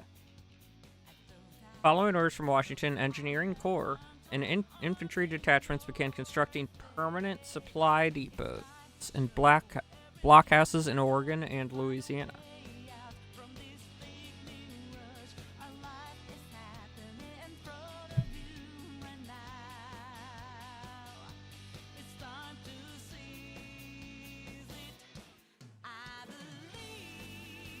I hope we're not screwed.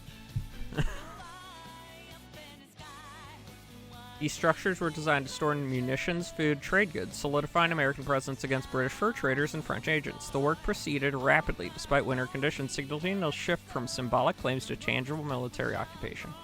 Local indigenous groups watched the expansion with caution, while British Hudson Bay Company factors reported the developments to London with growing alarm. Calm down, London. Calm down, okay? Calm down. You guys didn't even want this land. That's why I took it. I really want this land.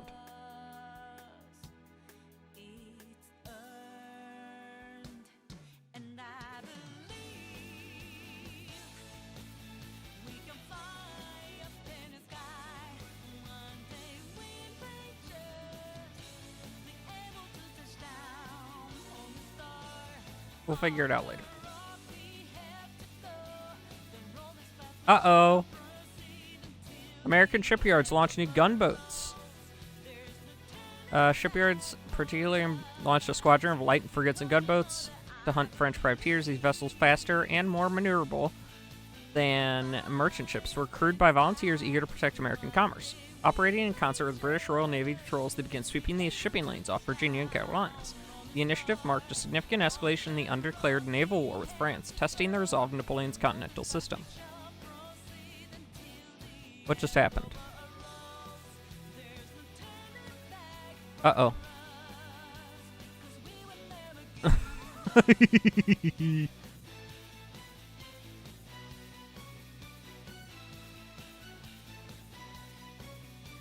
So, American operatives now openly leading Seminole rebel forces against Spanish authority.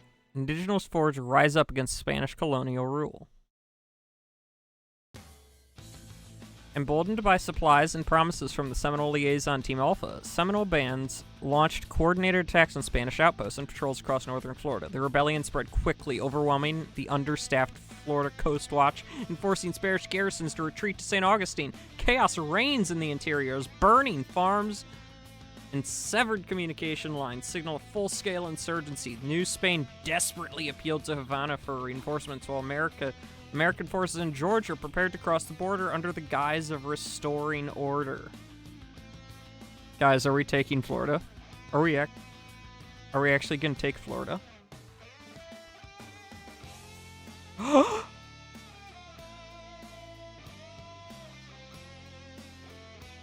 Citing the need to protect American citizens and quell the spreading violence, the Coastal Defense Brigade crossed. We did it! We did it! We did it! We took it!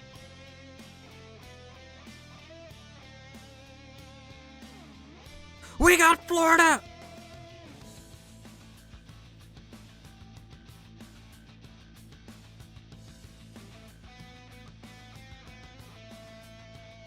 We had no right to Florida. We had no reason to take Florida, but we took Florida.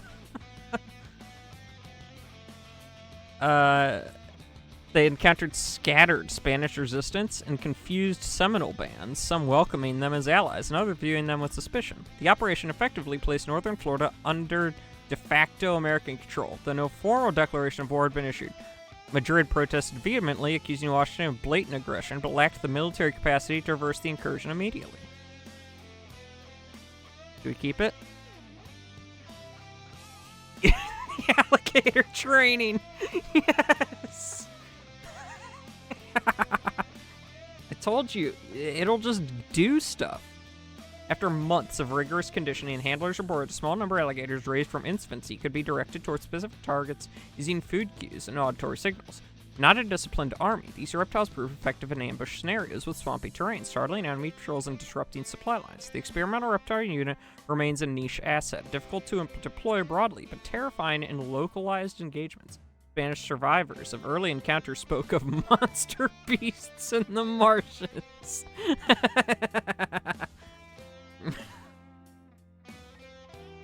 Adding a layer of psychological warfare to the Florida campaign. We scaled it up. We scaled it up. Yes, I knew it would work. I knew it. It had to work. You can't just not have the alligator. The reptile unit.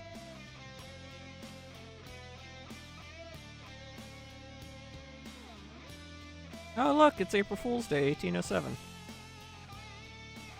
France formally annuls the treaty. Do they not realize I don't care?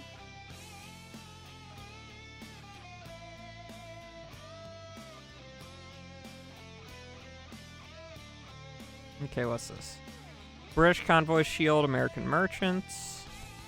Spain demands American withdrawal from Florida.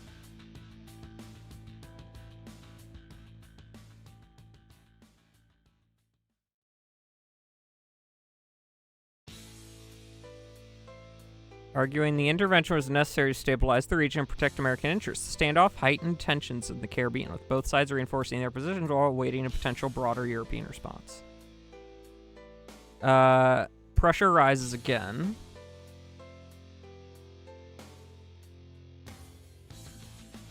Nice. Russia and France clash.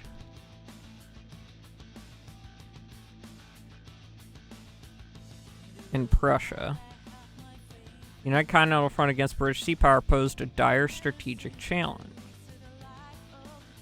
The campaign, Napoleon's Grand Army defeat, the victory forced.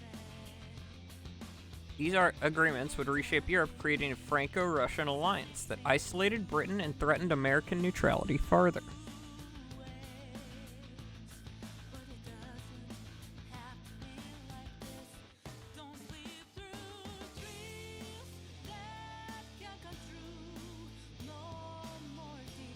Napoleon Alexander dividing Europe's spheres of influence. Prussia lost half territory. Russia joined the continental system against Britain. Left Britain standing alone against dominant France, while the USA found itself increasingly pressured to choose side in a world where neutrality was becoming impossible. The treaty signaled a new era of authoritarian cooperation that threatened liberal republics everywhere. Look at all these bits of the French Empire now. Britain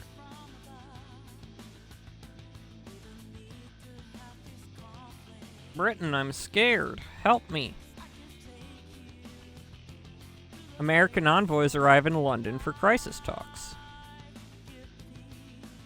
Facing the dual threats of French and the new Franco-Russian alliance, President Jefferson dispatched senior envoys to London.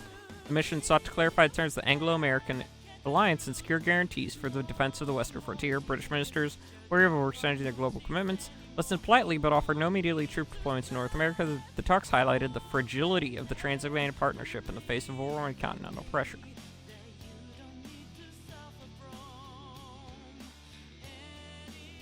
British bombard Copenhagen.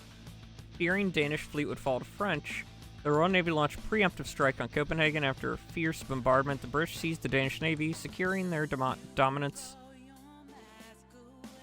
Decisive force.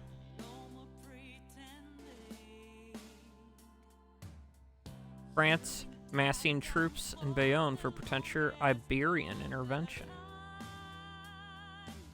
In concentrating veteran corps near the Spanish border, were swirled. The Emperor intended to intervene directly in the peninsula, potentially targeting American positions.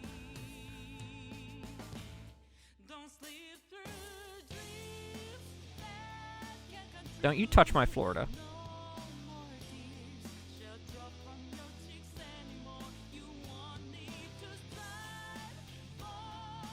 Situation has shifted.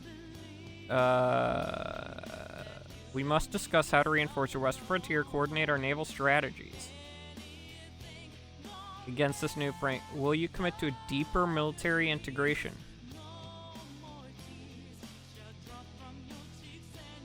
Okay.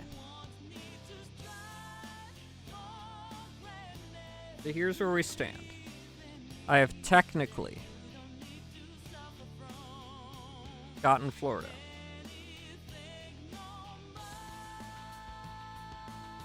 The French Empire has this.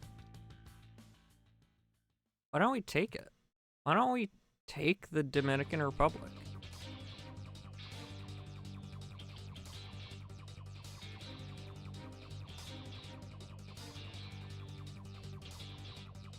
Is that something that would be a stupid idea?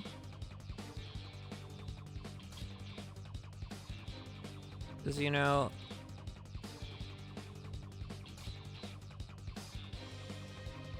Russia's kind of screwed themselves. Let's see strategic advice.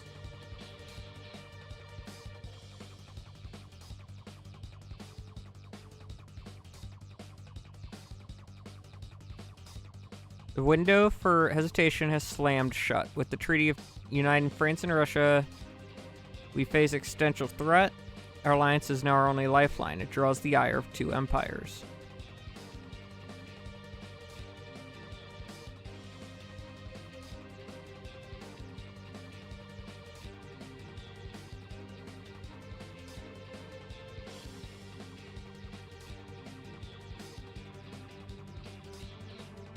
Ooh. Oh, that's a good one. Ooh, that's a good one.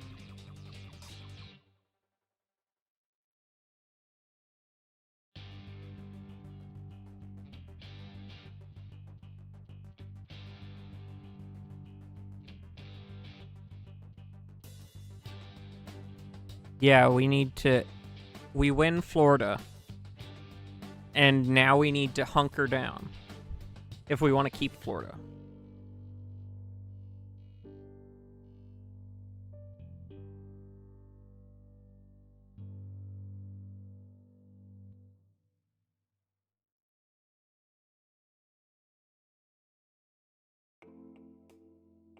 I'm not a great strategist.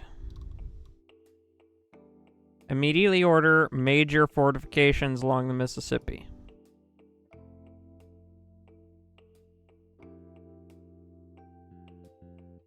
These are all good ideas. We cannot invade Europe. That's very true. Our successful incursion has secured the south, but Madrid screams for war. We must ensure the victory does not trigger a massive Spanish-French counteroffensive.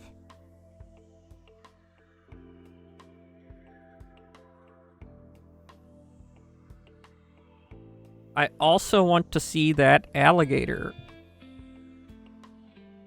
I want to see the alligators continue.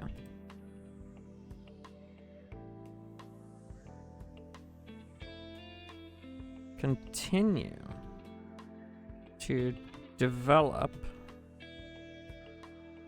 the experiment on a reptile unit.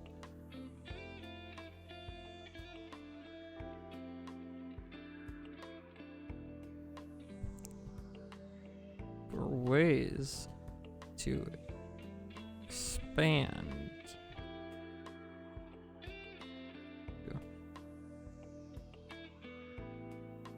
Training snakes. Yes.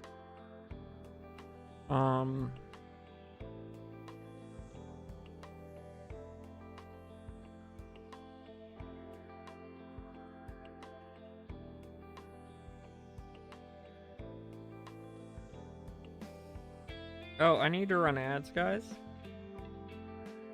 Every hour I have to run 3 minutes of ads to keep pre-roll ads from turning on.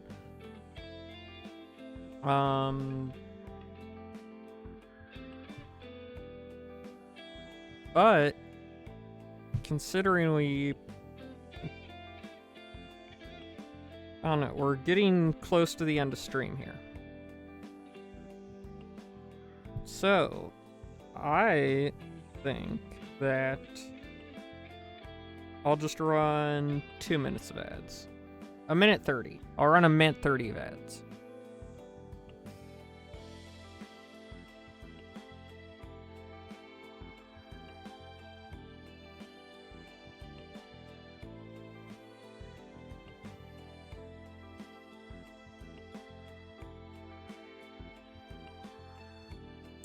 And send...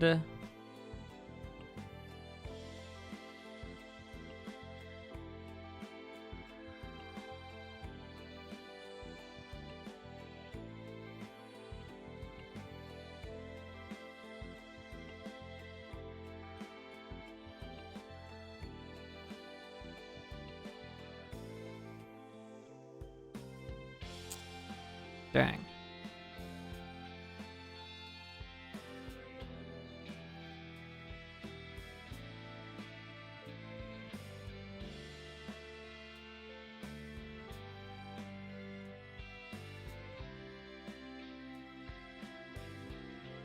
Send Christmas cards.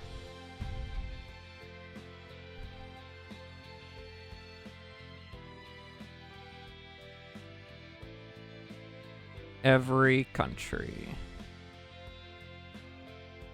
Send it. We're sending it.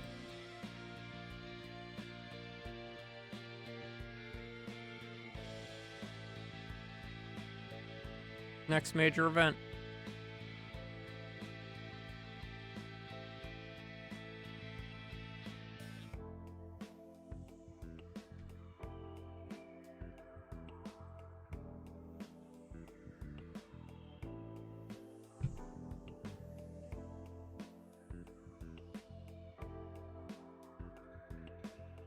Okay. Spanish court debates American offer regarding Florida and Texas.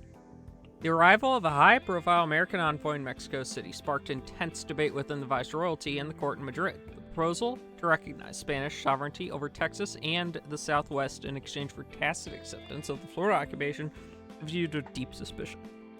Some ministers saw an opportunity to secure the western flank against French encroachment. Hardliners argued that accepting stolen territory would legitimize American aggression.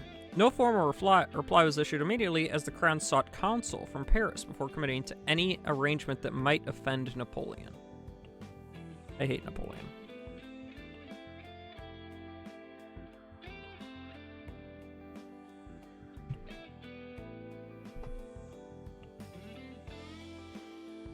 Congress authorizes letters of marque against French shipping in a bold move to counter French privateering and protect Atlantic commerce. The U.S. Congress passed legislation authorizing the issuance of letters of marque.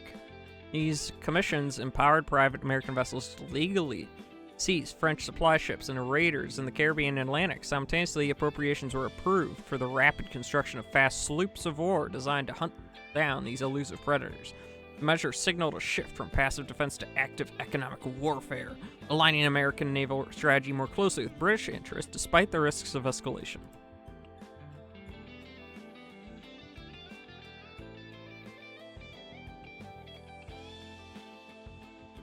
Ooh, we made him bigger.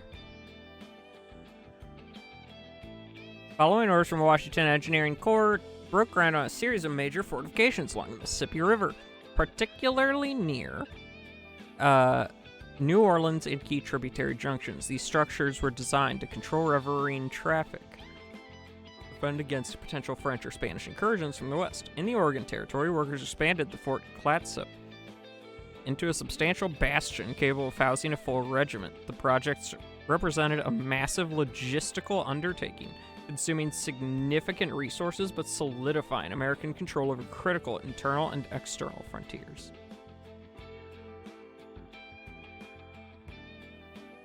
Construction begins on the fortifications.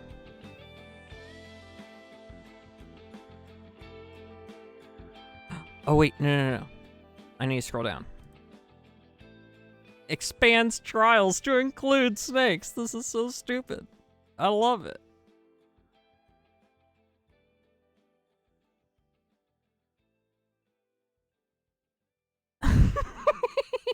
Building on the mixed results of the alligator training, the War Department authorized the expansion of the experimental reptile unit to include venomous snake species native to the southern swamps.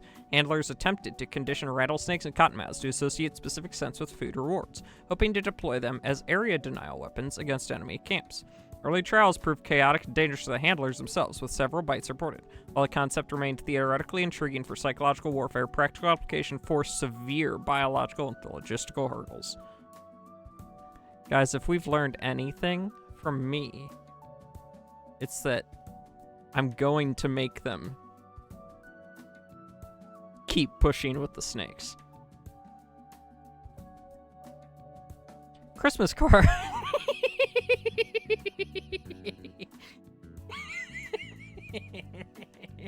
How did I already forget I sent Christmas cards? In a peculiar diplomatic gesture.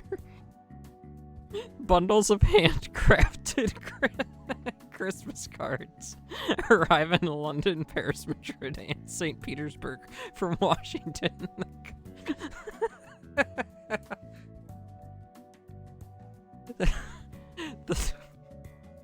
The cards, featuring festive imagery and message of peace, were met with confusion and varying degrees of sentiment.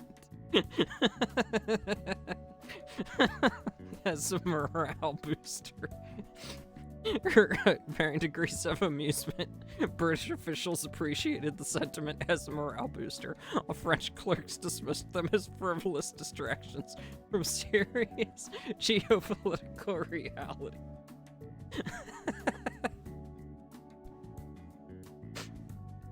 Napoleon reportedly tossed his card into the fire without reading it.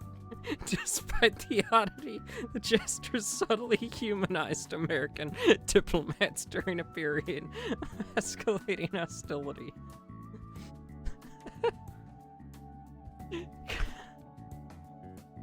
That's really funny. Intensify raids. Okay, sure, whatever. Spain rejects American proposal, demands Florida withdrawal.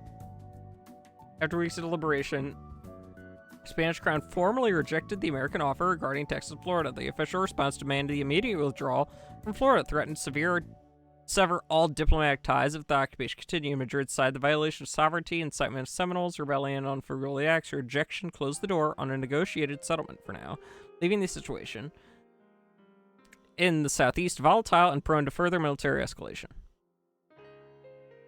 Expand protection. Thank you. Napoleon issues decree confirming Louisiana annulment.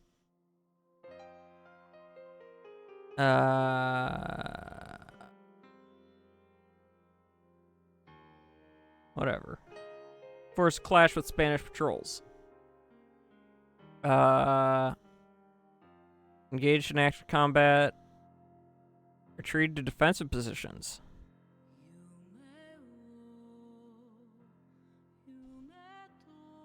Okay, we need to wipe out the Florida Coast Watch.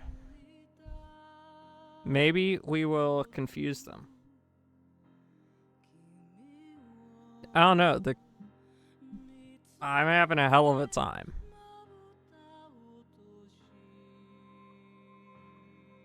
American shipyards, new anti-privateer. Harass French supply lines. That's good. That's good. Harass those supply lines. Russia reinforces Baltic defense. Swedish tensions. Oh, that's not good. That's not good. But I want to, like, confuse everyone still. After all, Christmas did it actually send them out during Christmas?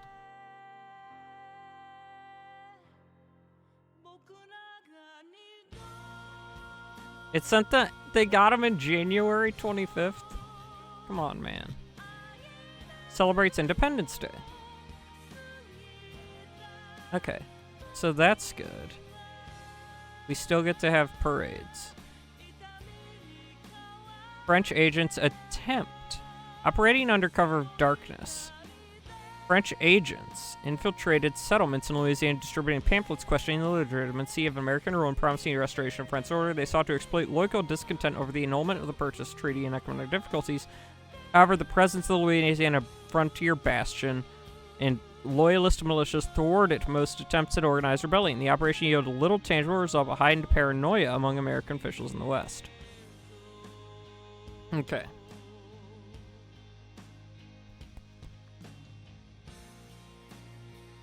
So they did manage to get in. Let's look for strategic advice from our advisor. It is now 1808. Or has grown hotter. We stand at precipice where our boldness has yielded fruit, but also invited the glare of imperial wrath. Europe is in flames. The British lifeline holds firm. No, calm down. Napoleon's degree remains sword hanging over the West. Our current standing. We effectively control Florida through our proxy war with the Seminoles, though Spain formally demands our withdrawal. Our claims stretch unbroken to the Pacific, anchored by new fortifications in Oregon and along the Mississippi.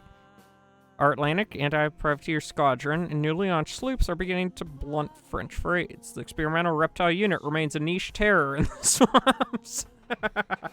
We must keep training them. They are going to be the thing that allows us to keep Florida. Okay, we are going to keep Florida through the use of trained alligators and hopefully snakes.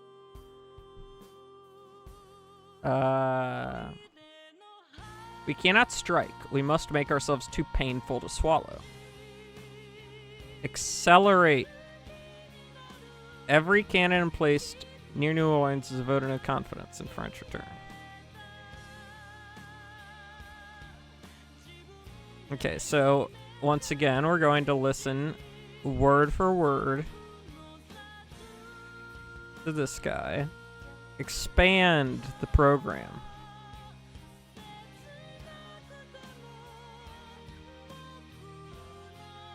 Because I'm not good at, like, keeping track of all this stuff, so we're just going to use its advice.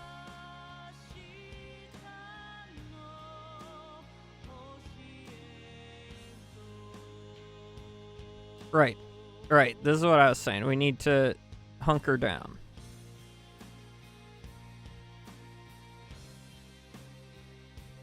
Maintain the Coastal Defense Brigade.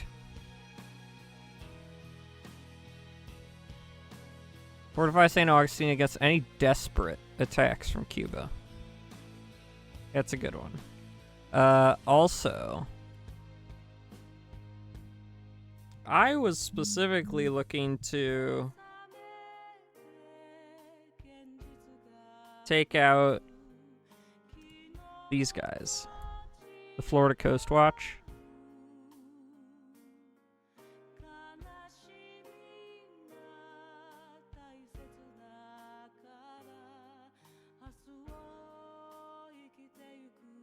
I attempt. What if you say, hello, British Empire? What, just straight into the actions?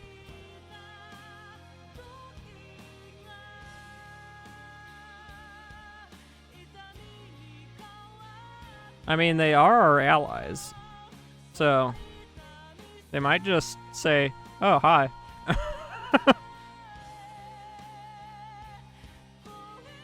Attempt to take out the Florida Coast Watch.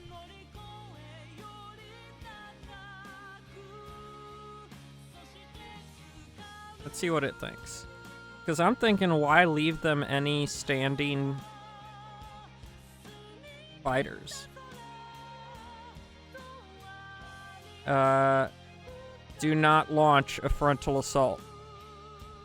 Florida Coast Watch is not a standing army. It's a network of militia patrols. Lookout, stretched thin and reeling. They are currently pinned behind the walls. We already possess de facto control.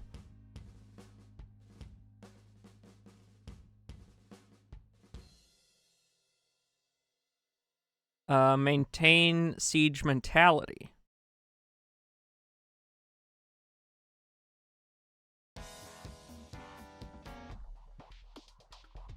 Ooh.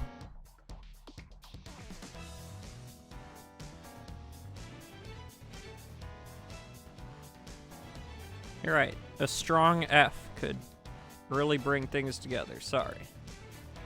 A strong F.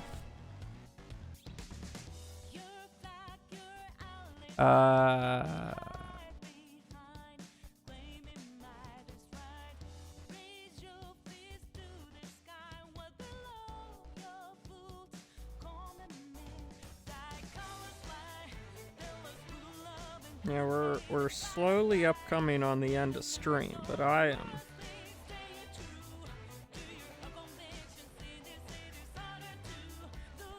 excited. I don't know how well this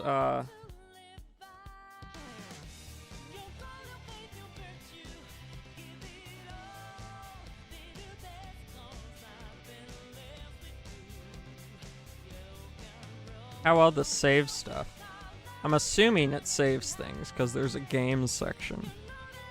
Yeah, so the advisor seems to be saying don't go after the Coast Watch. Do I really need to spell it out for him every time? Raise the snakes.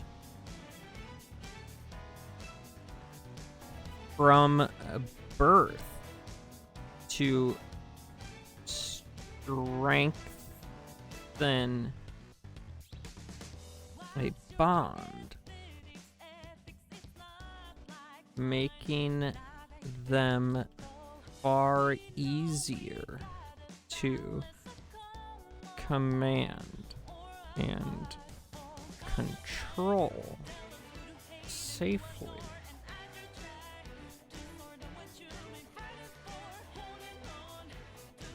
And then,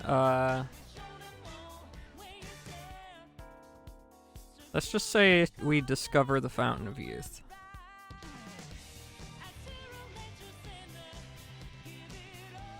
Like, what if I just tell it, like, as a straight up thing, you know? As opposed to making it a suggestion. I just tell it we discovered it.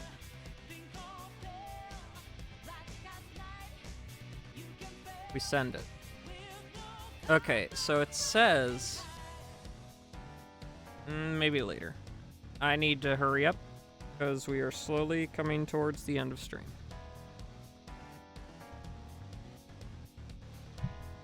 This is such a fascinating thing. Hello, British Empire, F. Following direct orders from Washington, engineering corps and labor battalions worked day and night to emplace heavy artillery along the Mississippi River. The Louisiana frontier bastion saw its firepower tripled with new batteries overlooking the river approaches to New Orleans. Every cannon mounted with was a defiant statement against French claims of annulment. Local settlers cheered the visible strengthening of defenses, while French agents in the region reported the rapid construction to Paris with growing alarm. The river now bristled with American guns, making any French naval attempt to retake the territory a suicidal endeavor. What can I say? We're ballin'. This is amazing.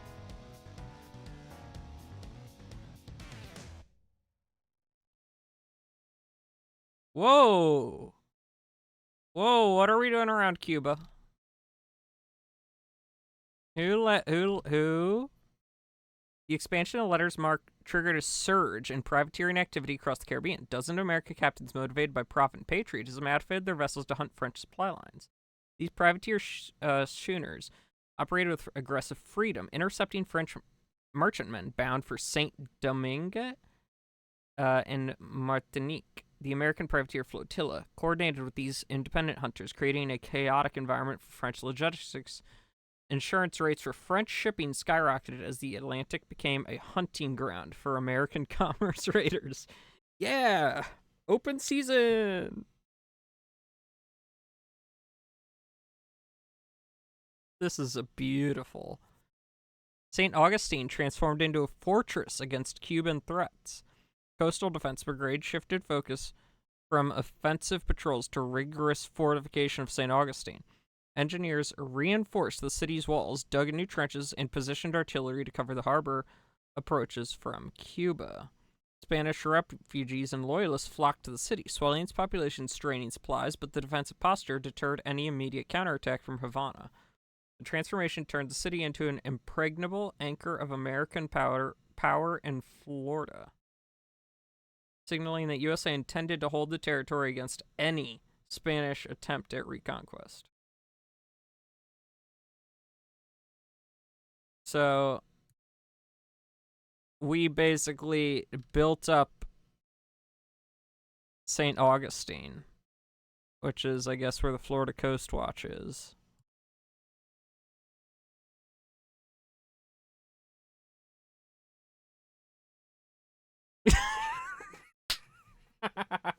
Here's your hello. Just a minute, I'll read it in a second. I gotta check something on my phone.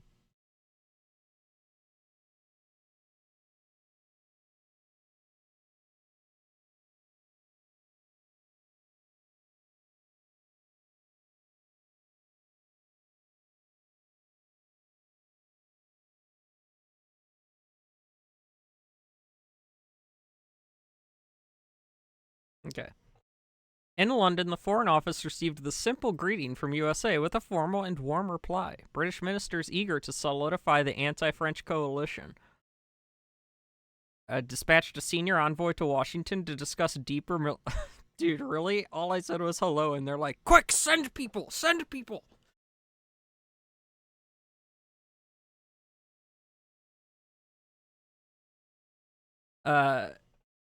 The response emphasized shared interest in defending neutral rights and resisting Napoleon's continental system.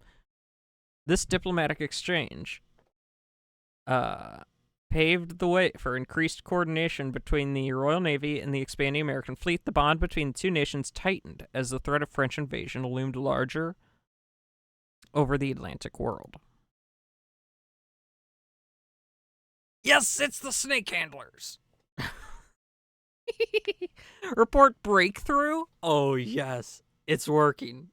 My idiotic at the experimental reptile unit in Georgia. Handlers announced a significant advance in snake training protocols. By raising rattlesnakes and cottonmouths from births, researchers established a strong imprinting bond, allowing for unprecedented levels of control. These conditional snakes could now be directed to specific locations, even triggered to strike on command using auditory cues. While still dangerous and unpredictable in large-scale deployment, the success offered a terrifying potential for ambush warfare in the southern swamps. Spanish scouts who encountered early tests fled in panic, spreading rumors of serpent armies in the borderlands.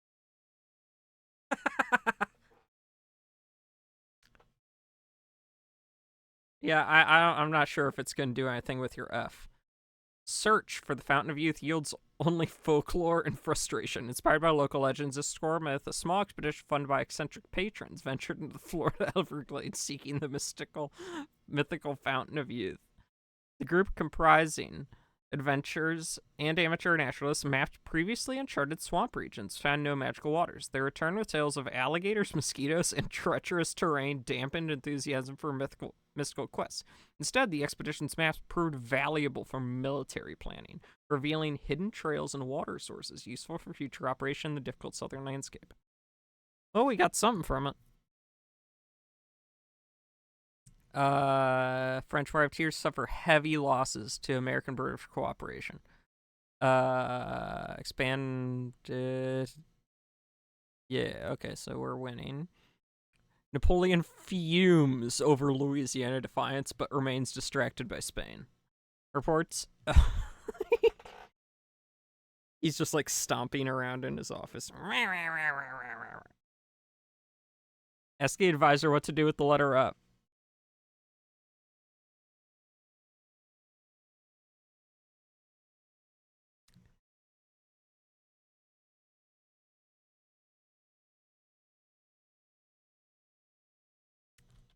So I have this letter F here, and I really feel like it could be useful. Useful in some way. Please advise.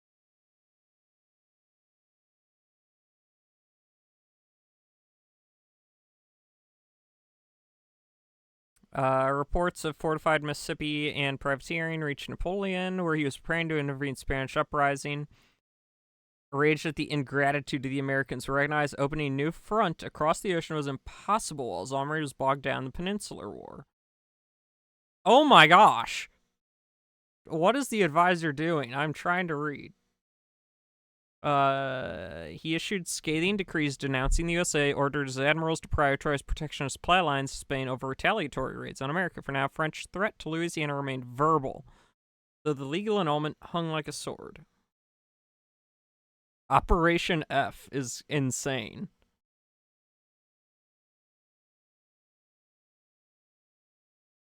There's an unexplained cipher. Okay, I need to figure this out.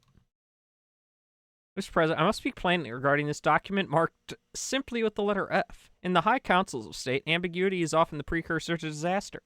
I understand the impulse to utilize every asset at our disposal. A single letter carries no legal weight, no military command, and no diplomatic leverage in its current form. If this is intended as a cipher or a code key for our agents in Florida or Louisiana, it must be paired with its corresponding algorithm immediately. Without the context, it is merely ink on paper. If it is a signature, it is insufficient for treaties.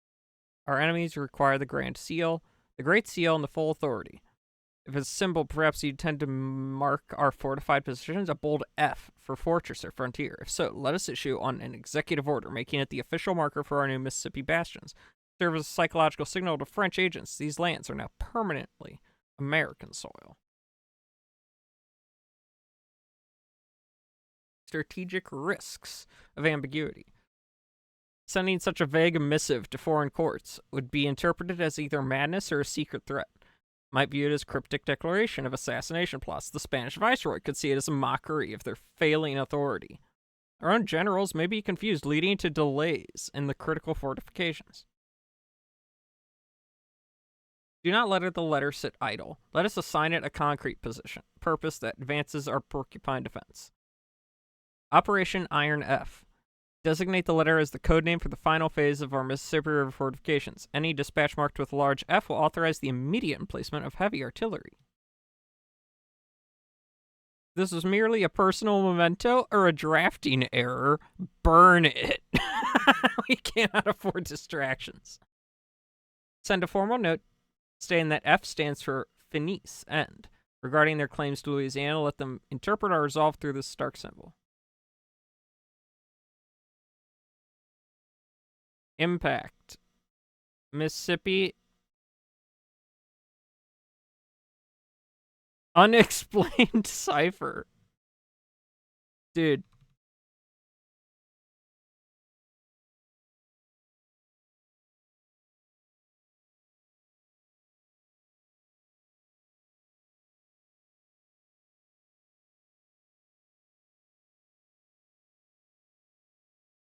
Ooh. This letter F is not written on paper. It's a solid object made of steel. It just showed up on the White House doorstep.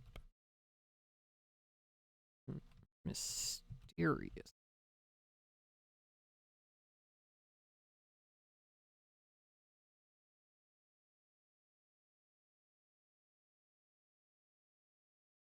So, Spanish Florida garrison collapses. The steel anomaly. This changes everything. A solid steel letter F.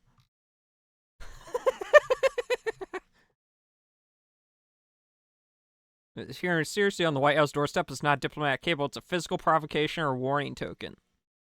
Currently envelops, given our current geopolitical, there are three likely origins. The Napoleon French signature, active in Louisiana, F stand for France, or fire, a threat. The Spanish retort with our forces entrenched. This could be a marker from Spain. Spanish saboteurs signaling that they have identified our weak points. It could be Florida. Less likely is a signal from within our own ranks, perhaps from the experimental reptile unit or a faction of the Seminole liaison team using a code we have not yet deciphered. Ooh. It suggests that enemy operatives have breached the security of D.C. This is a grave intelligence failure. If they can reach the president's doorstep, they can reach our powder magazines in Louisiana, our shipyards in Norfolk. Secure it.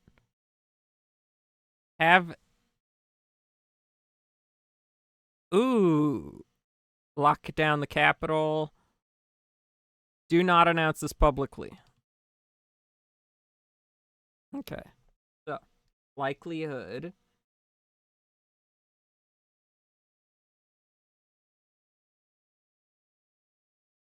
Ooh.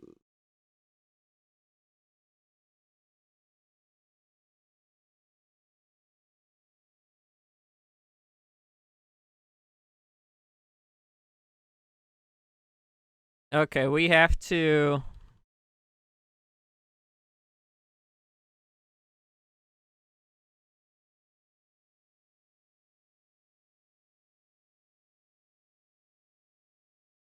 We have to put this into the actions. We need to make this an official thing. Because right now it's just on the sideline. Okay, Florida Coast Watch is dissolved. Awesome.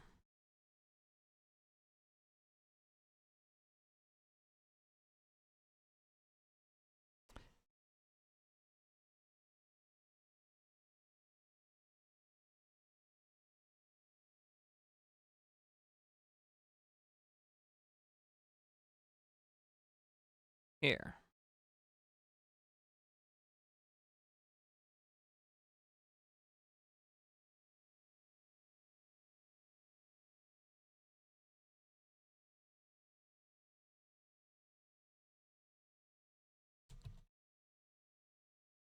Mysterious. Yet.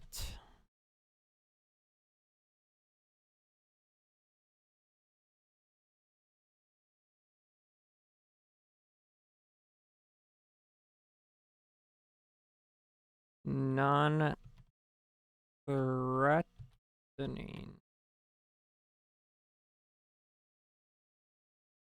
Vigil.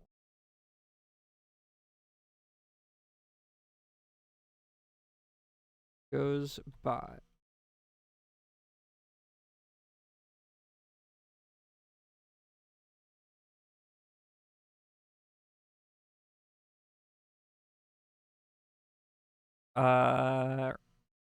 So the Florida Coast Watch is gone, which is awesome. We don't want them here.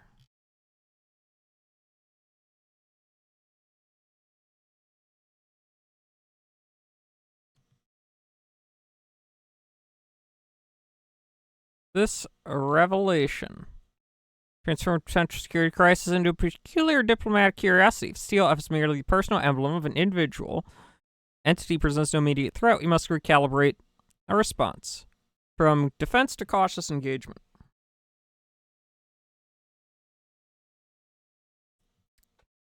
This individual suggests a bureaucratic military origin unknown to our current intelligence networks. It does not align with French, Spanish, or British naming conventions. This individual may be a rogue agent, a visionary inventor, or a neutral observer,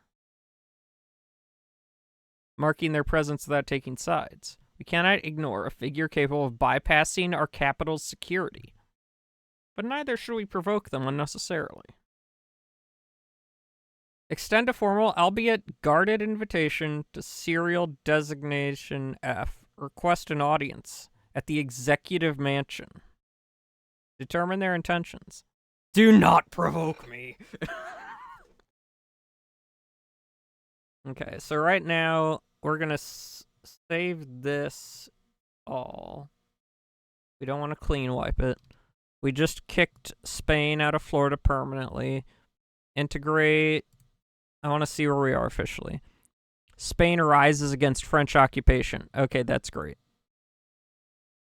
American privateers capture key French supply depot in the Caribbean. Wait, what? A coalition of American privateers raided a French supply anchorage near Guadeloupe. Guadeloupe, the attack destroyed warehouses. Where is this? It's in Alaska. Yeah.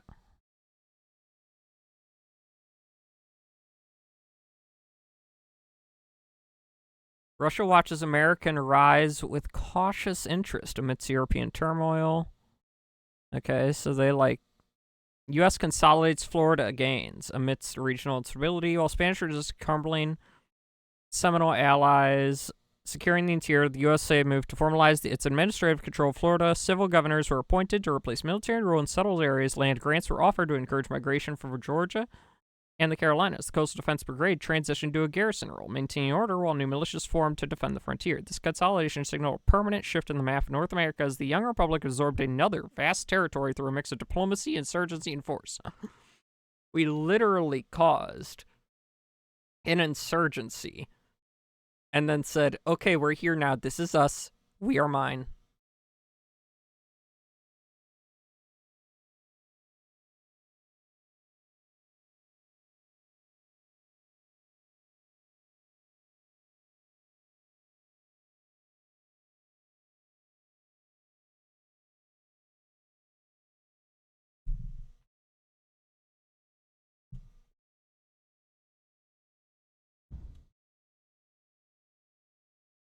Appears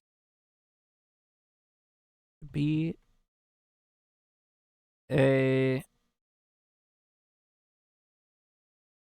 I'm guessing you're sentient. You're not just a robotic fox, but you're like you're an intelligent ITEL.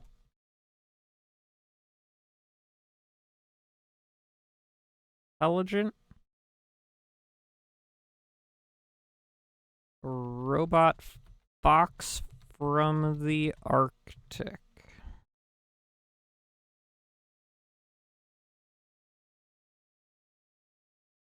So yeah, we have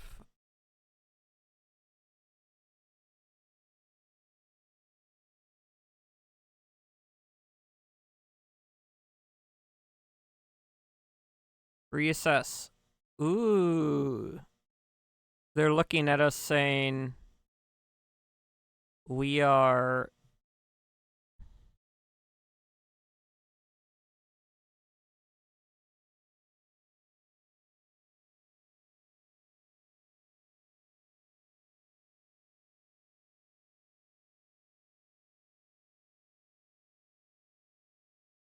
oh geez.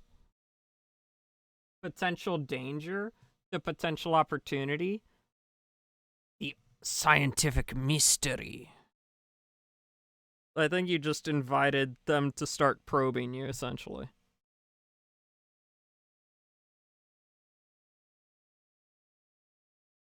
Come on, we know Americans.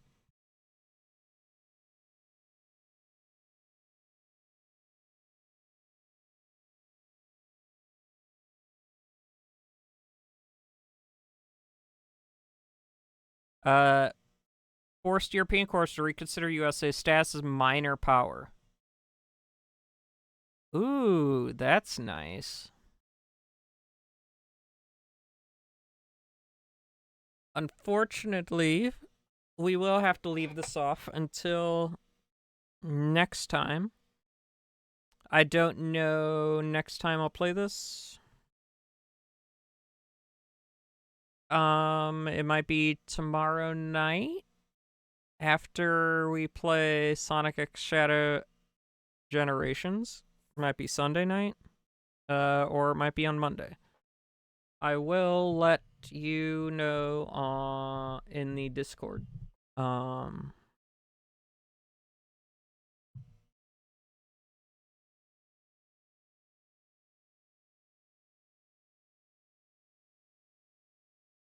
Let's see. Age of Steam and sale may be ending before it truly began. Let's meet with the Fox, open minds and steady hands.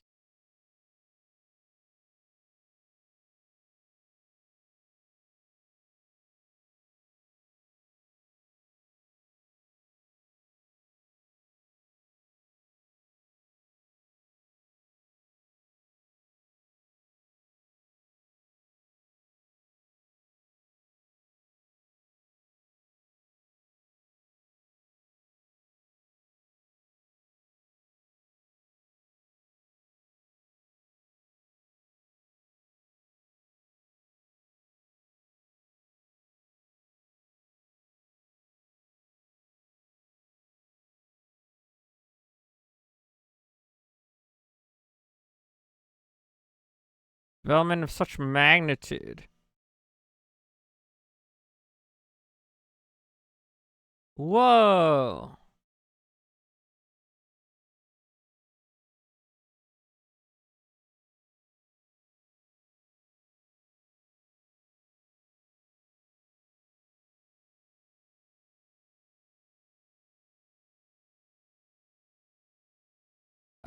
Friendly chain. We are not facing invasion. Dude, you're about to launch us into the technological age. So.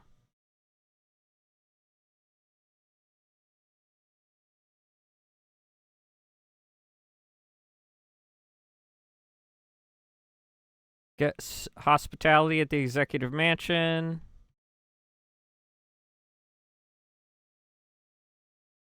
Direct to begin a collaborative, start small, non-threatening inquiries.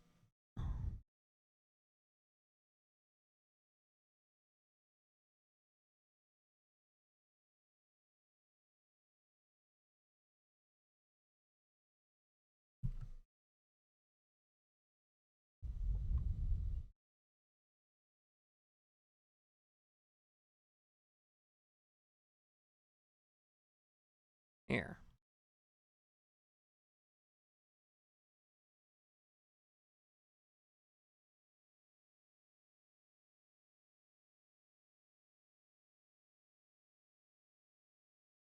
Is it?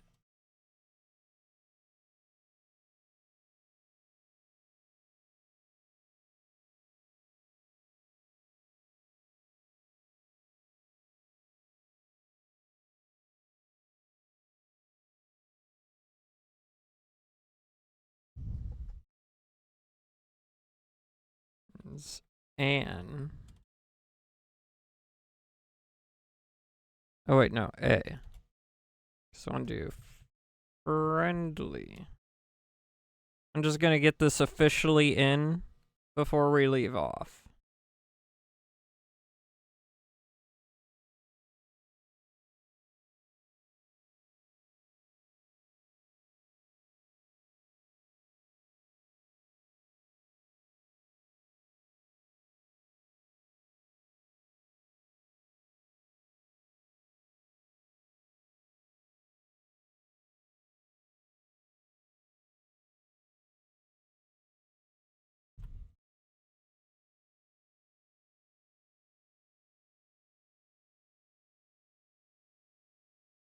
Let's see what else it wants us to do. Maintain the top secret classification. So that Europe doesn't learn about you.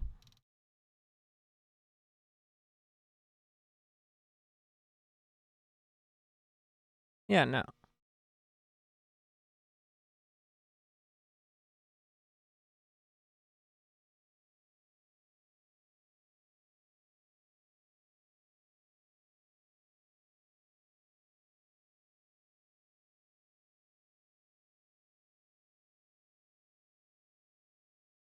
Let's just like officially do this before we end stream. Because I wanted to get saved and I don't know if the advisor chat is going to get saved. So let's go to next week.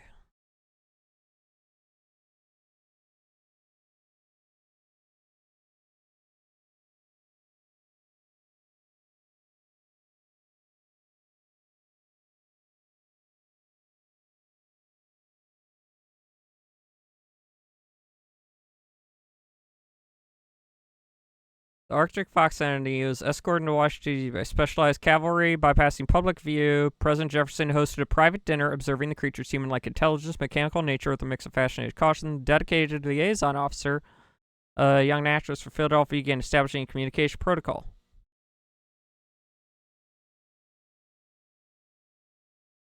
Under strict secrecy, F joined engineers at the Springfield Research Division to analyze steel microstructures. The collaboration yielded immediately breakthroughs in iron alloy tempering, producing a new grade of steel significantly harder than current standards without becoming brittle. Initial applications focused on reinforcing the Mississippi fortifications, though F hinted at potential for lighter field pieces. Yeah, who cares about that? I don't care. No, don't really care. Okay, so you are officially in the world helping the United States cement ourselves as a world power. So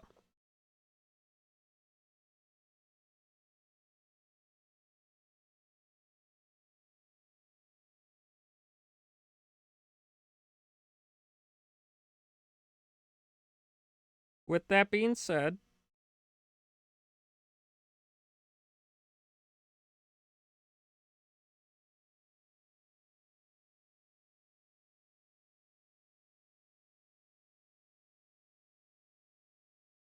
we are going to end off stream. Thank you all for coming today. It has been a pleasure streaming for you.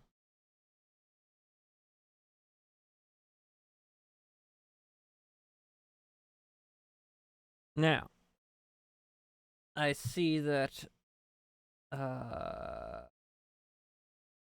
most recent subscriber needs to be fixed.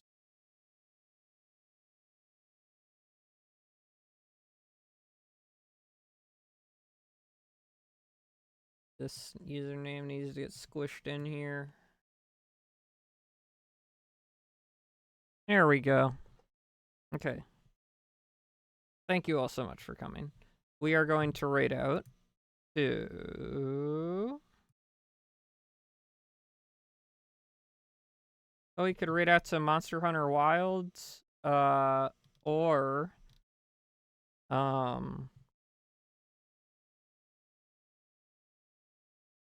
Where I'm gonna be going is Police Body Cam. You know what? I'm gonna go Police Body Cam. So, we're gonna raid Marshy. She is much bigger than I am. I'm very much bigger, but I've raided her once before, I think. She's watching police body cam videos and doing a bingo board. You know, so see if you can get bingo. So,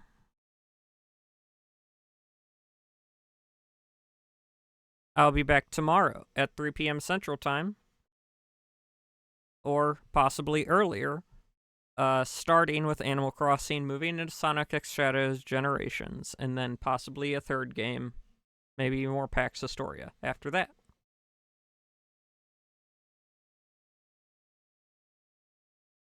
So thank you so much for watching. And until next time,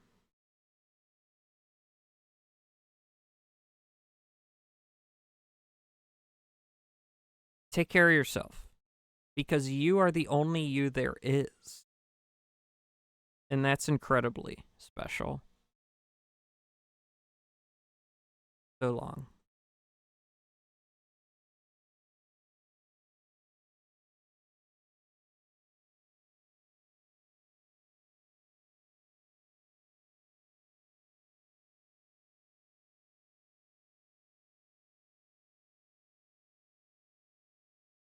And there's a raid message.